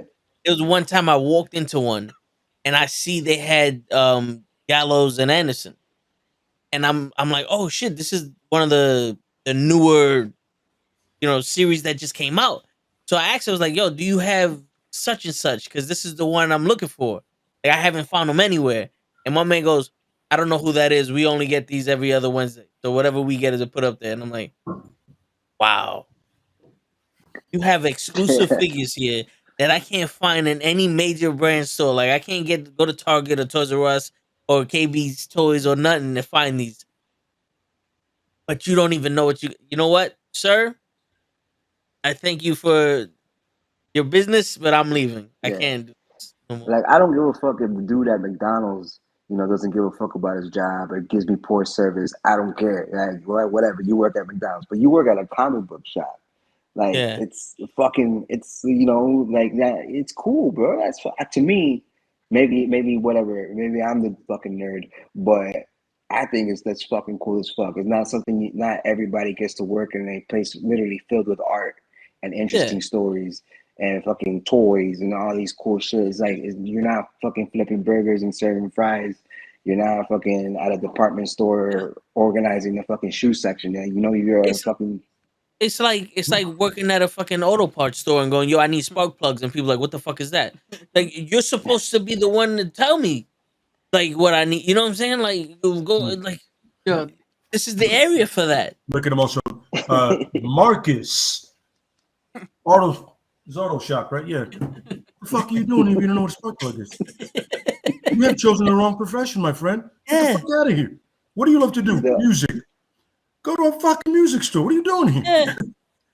I hate when it's like it's exciting industries and it's boring as fuck. I once, not to make it a long story, but I once worked for a tattoo company that made tattoo machines, and I thought I was gonna have the time of my life working there because it was all about tattoos and art and shit like that. It was literally the most boring fucking job I ever had in my life. I was stuck to a desk. No one was allowed to be on their phones. No one was allowed to talk. No one was allowed to do shit. You just had to be on your computer. I was like, this company makes tattoo machines? We got exclusive tattoo artists walking in and out of the building, and this is the most boring fucking place in the world. So yeah, it was like I lasted a month. I couldn't do it.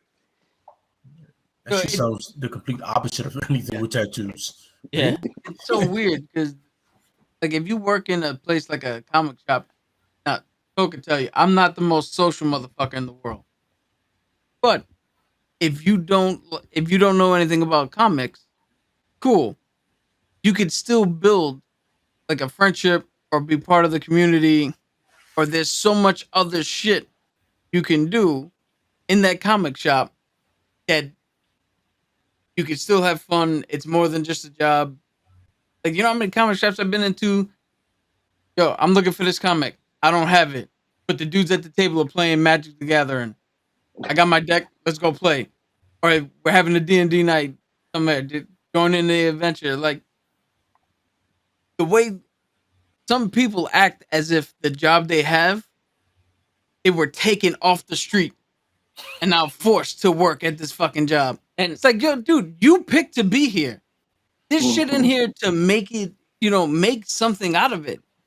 And also, like, I hate when you walk in, because that same comic book stop, I hate when you go in there and you're looking for a specific comic and they have this aura to them, like if you're a piece of shit and you're not a real comic book fan because you're looking for issue 465 when you should be really reading 362 because that's when the precipice of the story arc goes off, and you're not, you're a fucking idiot because you spending your money on this shit, and this one is written by Jack Kirby and not Tom Frank, and he writes English better than the other one.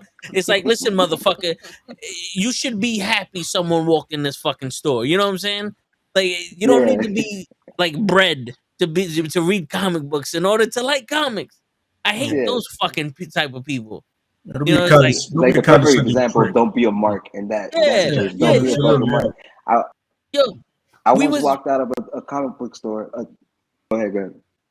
No, we was in Target, and I'm looking. I see a shirt, right, and I see it says WrestleMania on it.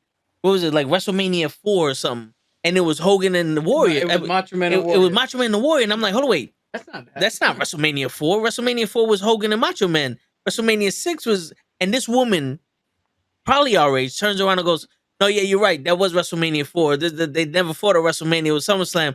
And we wasn't shocked, but she's like, yo, my fucking son loves wrestling. I don't know what the fuck. And I know everything about wrestling now. and we had a conversation, and it was one of those So- like, yeah. But you go to a comic book store and be like, yo, I'm looking for the run where Green Lantern is fighting this guy because of this, and he lost his ring. Nah, that one sucks. You gotta go talk to, bro. Don't fucking tell me it sucked. Give me the book. Yeah. Yo, I've Don't gotten ever more tell help somebody in a their comic shop options from suck. somebody that doesn't work there. Like somebody that's just a fan like me. Yeah. Yeah. I remember I was looking for a Nightwing comic. He helped me with they got him. that, and he was looking for a Wonder Woman, and I helped him with that one. Those are you're looking at the newer comics. You got to come back here for the older ones, bro. Boom, there it is. That's something like Yeah. that's something that Lay brought up. Where if you think somebody has, like, if you're working in this, for anybody who's watching us, if you work in any type of shop that sells like comics or CDs or some shit, where people have to go in there and they have their own personal taste. Don't be a cunt. Yeah, Yeah. but that. But if somebody comes up and goes, "I'm looking for this specific thing," and you in your head go, "Ah, that's garbage," don't tell them that. Just turn around and go, "Hey, if you like this, you might also like this," and then direct them as a suggestion to something you think they might like or something that is better, and see what happens. Because I'm not gonna lie, if I worked at a wrestling shop and someone was looking for some John Cena shit, I swear to God, I'm not gonna be like, John Cena sucks. I'm like, it's over there. It's over there.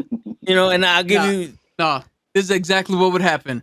If me and him worked in a wrestling shop, somebody would come in and be like, "Excuse me, sir, do you have any John Cena shirts?" And he'd just be like, "Yo, Vic, this one's for you." But I still wouldn't be a cunt to them. Yeah. Yeah, When they like, leave, yo, you I best was- believe I'm talking shit. But I almost got into a fight at a comic book shop. The dude called me an idiot because I was asking for Superior Spider-Man, and he was the type of guy that believes that no one should be Spider-Man other than Peter Parker, and he was just appalled at the fact that like Superior Spider-Man was taking off and people were liking it, and yeah, he was upset that I was looking for Superior Spider-Man. It's Yo. that's when you turn around and be like, yo, listen, Hitler, Yeah. don't fucking give me your ideals. Just show me where the fuck it's at. Yo, see, that's exactly why gatekeepers and fandoms are two things I fucking despise the most. Because, yo, this shit you could be a fan of it, but it doesn't fucking belong to you. Yep. If something's working, let it rock. Because then it means the shit you like also gets elevated. Yep. A rising Yeah. tide lifts all boats, motherfucker. Yeah. Like I wasn't a fan when Jim Gordon became Batman, but I wasn't knocking people over it for liking Yeah. it, you know. That shit completely threw me off. I was like, what? Oh, okay. I don't know about your Bruce Lee jumpsuit, but whatever, man. Yo, somebody out there likes that bat. I like the costume. jumpsuit more than I like the fucking robotic suit that he had. I enjoyed him in the jumpsuit, in the Kill Bill looking jumpsuit, and then that Listen. RoboCop fucking shit he had on. Yo, Yo, that was a weird time for Batman. Oh, that was a weird time. dude, you know what I've been hearing is actually pretty good? It's the fuck they call it? The DC Future Now or some shit like that? Or I think It's- I know what you're talking about. it's Yeah, DC Future something where now Lucius Fox's son Oh, is yeah, Batman. yes. yeah. I've been I- hearing good Batman- things about son. that. The other son is Batman. Yes. Which I would actually enjoy it if they didn't make so many different Batmans. Like, I think it's too soon. Like maybe I'll read it in a year from now when it's like died down for me how many people have been Batman. But but yeah, that'd be cool to read. It's not only that, I've read Damian being Batman. I've read Jim Gordon being Batman. I've read Nightwing being Batman. I read the Battle of the Cow. Yo, I need a break from so many people being Batman. And they had the Batman Society X, where it was No, a Batman in every country or Yeah, some shit. Batman Incorporated, where they had Signal or Batwing. In Africa, they had the Japanese Batman. I mean, but now at this point, like I said before, they have like 6 or 7 Batman titles. I'm like, yo, you have other characters. Please. For Yeah. the love of God. Anybody else? Yeah. Shit. Yo, I love Batman, but God damn it, son. Is where And the none of them come together. None of them are related. And it's all Bruce Wayne. Yeah. What the Yo, fuck? This is where the cross section between wrestling fans and and comic book fans meet. Yeah. Because there's a certain subsect that have been watching and reading for so long that we're like, all right, we're ready for something new. Mhm. And then you got the diehards who don't like change. Mm-hmm. And then you got the new people who don't understand what they're watching. So even if you did change something, it would go over their head, which then leaves everybody stagnant. Because the fucking idiots won't let shit progress. Mm-hmm. The new people don't care because they're Mhm. not invested. They're just Absolutely. here for the ride. And then we're screaming to the mountaintops, please, please just do something. Give me someone new that hasn't been around since 1908. Absolutely correct. Yeah. Stop Absolutely bringing correct. back Goldberg. Like, yo, we're in 2022, and we're getting another Batman movie that's like still about Batman only. Like I Yeah, thought his literally, origin. I thought yeah, like I literally thought at this point we would have already had a real Robin on screen. We would have already had under the red hood storyline play out in the Yeah. movie. A Nightwing. You know? Yeah. Yeah, Remember not a back in TV the show, days? like a fucking movie. You remember back in the days when Nightwing was like officially going to follow up every Batman movie? Yep. They were really like, yo, we're going to make a Nightwing movie. I'm reading magazines like, oh shit, they're going to make a Nightwing. That's a lot. Yep. They wanted a 2022. Not a fucking Nightwing in sight. Yep. They What ended the fuck? And the funny thing, the Red Hood one, they make a Red Hood animated movie for you that you can follow. Is it Die Hard faithful? No. But is it good? Fuck yeah. Yeah, I rewatched that thing like 10 times. Oh yeah, me too, all the time. Yo, Yo, how much is it? We got HBO Max, so I can watch the Batman stuff. Oh my god. Yo, how much does it make you mad that there's still no Nightwing movie, but there's now 2 Batgirl shows? Let me explain to you that I like Barbara Gordon, you know, and I'm a huge fan of when I've read her stuff, I loved it. But they're not Nightwing. I want Nightwing first, and then everybody follows in line. You have your Red Robin, you have your Nightwing, you have your Damien, whatever the fuck he calls himself now. Yo, whatever you want, just come out with Nightwing. He was the first Robin. Yeah. You know what I'm saying? The OG. And now he's his own man. You can start it with him literally leaving Batman. Whatever Batman you want to do. Just have him walking away from Batman. All you see is the cowl, and he's like, I'm done with this shit. Him taking off the mask and throwing it away. Or the cape, or whatever the fuck you make it feel good. And then go from there. You don't have to explain Yeah, like the shit. scene opens, the scene, Yep. the first scene of the movie opens, and you just see the R on the ground and him walking away. Exactly. And you don't have to explain shit to anybody. Because if you're there watching that movie, you already know. Yeah. You definitely know what's going on. First of all, the movie's named Nightwing. But That's enough. It's The gonna be sign called and Nightwing is enough. It's gonna be called Nightwing, a Batman story. Oh my! I guarantee you, the first scene in the Nightwing movie is gonna be Martha and Thomas Wayne dying by the hands of someone in a clown mask, and now Nightwing is making it his mission to find the killer of of his family, which we didn't even know happened yet. The first frame of the first scene is the pearls in the air. Yeah, yeah. It's not Instead of even having the Gerson family a rope cut showing what really happened. Yeah. And Dick's gonna wake up in a fucking nightmare. He's gonna be like, Martha, like it's like Bruce told me this story so many times that it haunts my dream.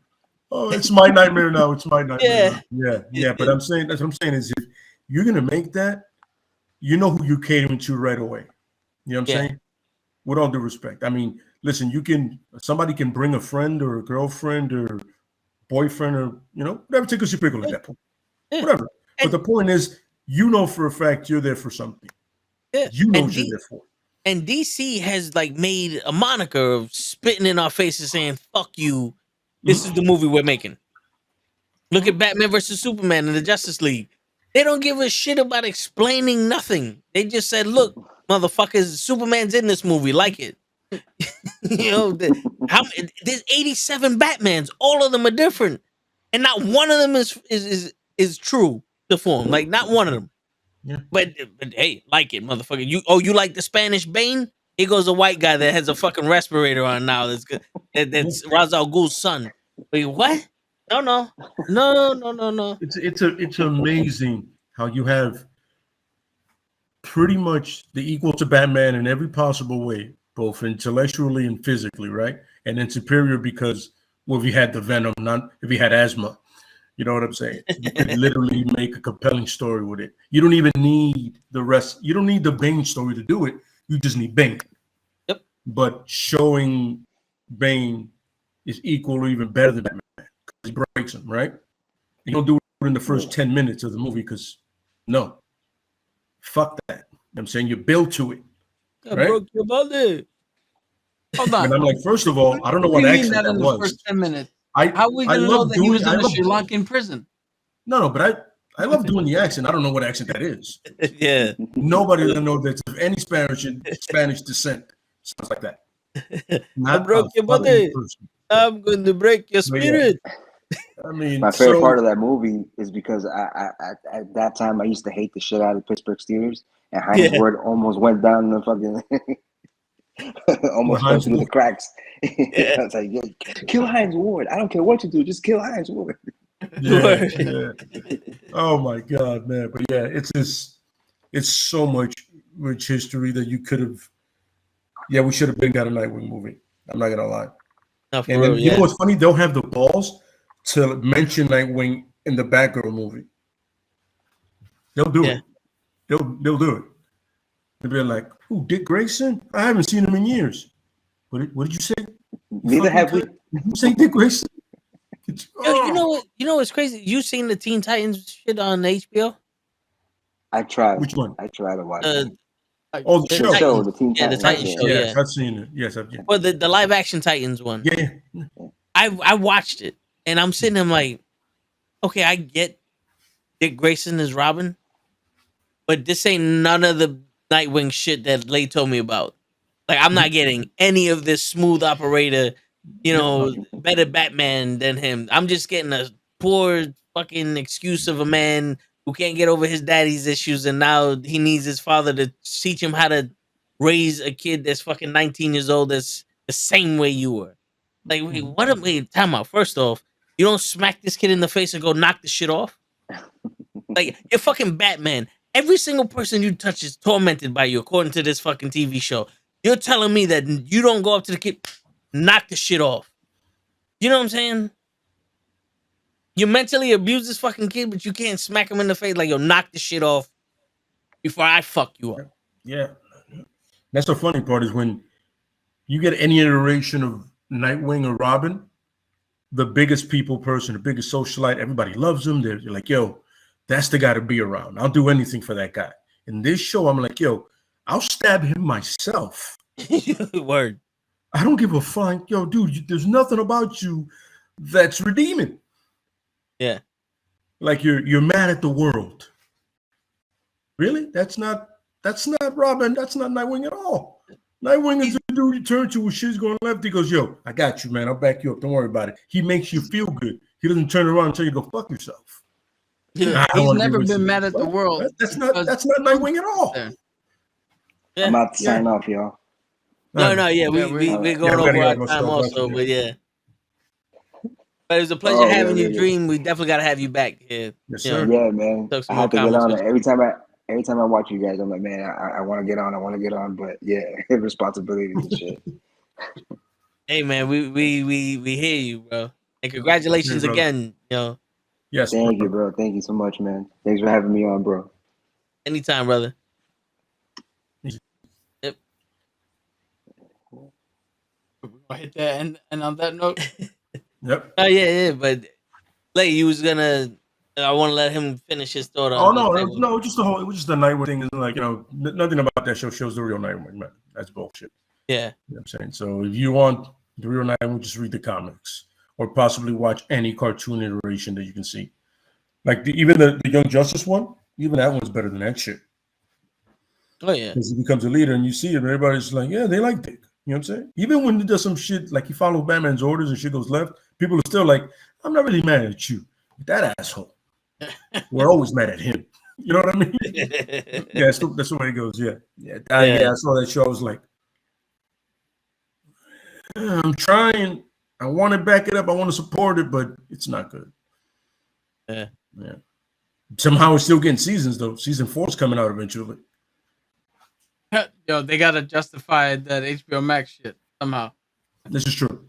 Yo, and they gotta retcon that what was it, DC Universe, where you can go get all the TV shows and all the comics and all that bullshit. It's funny now that they did that deal with Discovery. Apparently they're gonna drop some shit and move some shit around.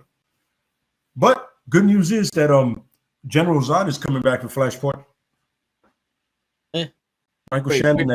Michael Shannon that played General Zod, he's gonna be in Flashpoint. Oh, nice. I better him than Ezra Miller. Apparently Ezra Miller might be gone, putting hands to people. That dude needs some serious help. Absolutely correct. He's the guy who plays the Flash. He plays the Flash. You know the swimming run. The swimming run. Aqua Flash. Aqua Flash. Exactly. Yeah. So there's a good chance to fire him. Because if they're anything like Disney, you do anything wrong, Disney be awesome. Well, nice knowing you. You know, not for nothing. Like, I know a lot of these comic book characters were drawn to be like the fucking Hitler version of a white guy. Mm-hmm. You know, like the blue eyes, blonde hair, white race. Yeah. But can we at least get a fucking guy that looks like them from the comics? Like that, this Flash looks nothing like the Flash from the comics or the cartoon. You know, like Superman is the closest we'll get to somebody who looks like Superman in the actual movie. But it's like, bro, Aquaman is a guy with blonde hair, clean cut, and stoic. He's not Jason Momoa surfing fucking homeless bum. You know what I'm saying? Yeah, it's funny. Patrick Wilson said in an interview that when he did the first Aquaman, Jason Momoa looked so different that Patrick Wilson said, fuck it. Well, if he looks like that, I'll look like Aquaman then. And that's why he had his hair blonde, and that's why he looked the way he did. Because he just said, fuck it, my guy's going to look like what your guy should have been. Yeah, that makes perfect sense, you know what I mean? Yeah. I mean, you know, there's time to take liberties and there's times not to, you know. But look, in one comic, they do have Aquaman with longer hair or whatever, but he doesn't look like Jason Momoa, so whatever. Yeah. They just picked a tall, muscular guy that he brought that Momoa factor, man. I'm telling you, when I went to take my cousin and watch that, I turn around, I'm like, then I go down, I literally go down and go, so many women in here. How many motherfuckers know who Aquaman is? Yo, the Momoa effect, bro. Yo, he should have been Lobo. Oh, yeah.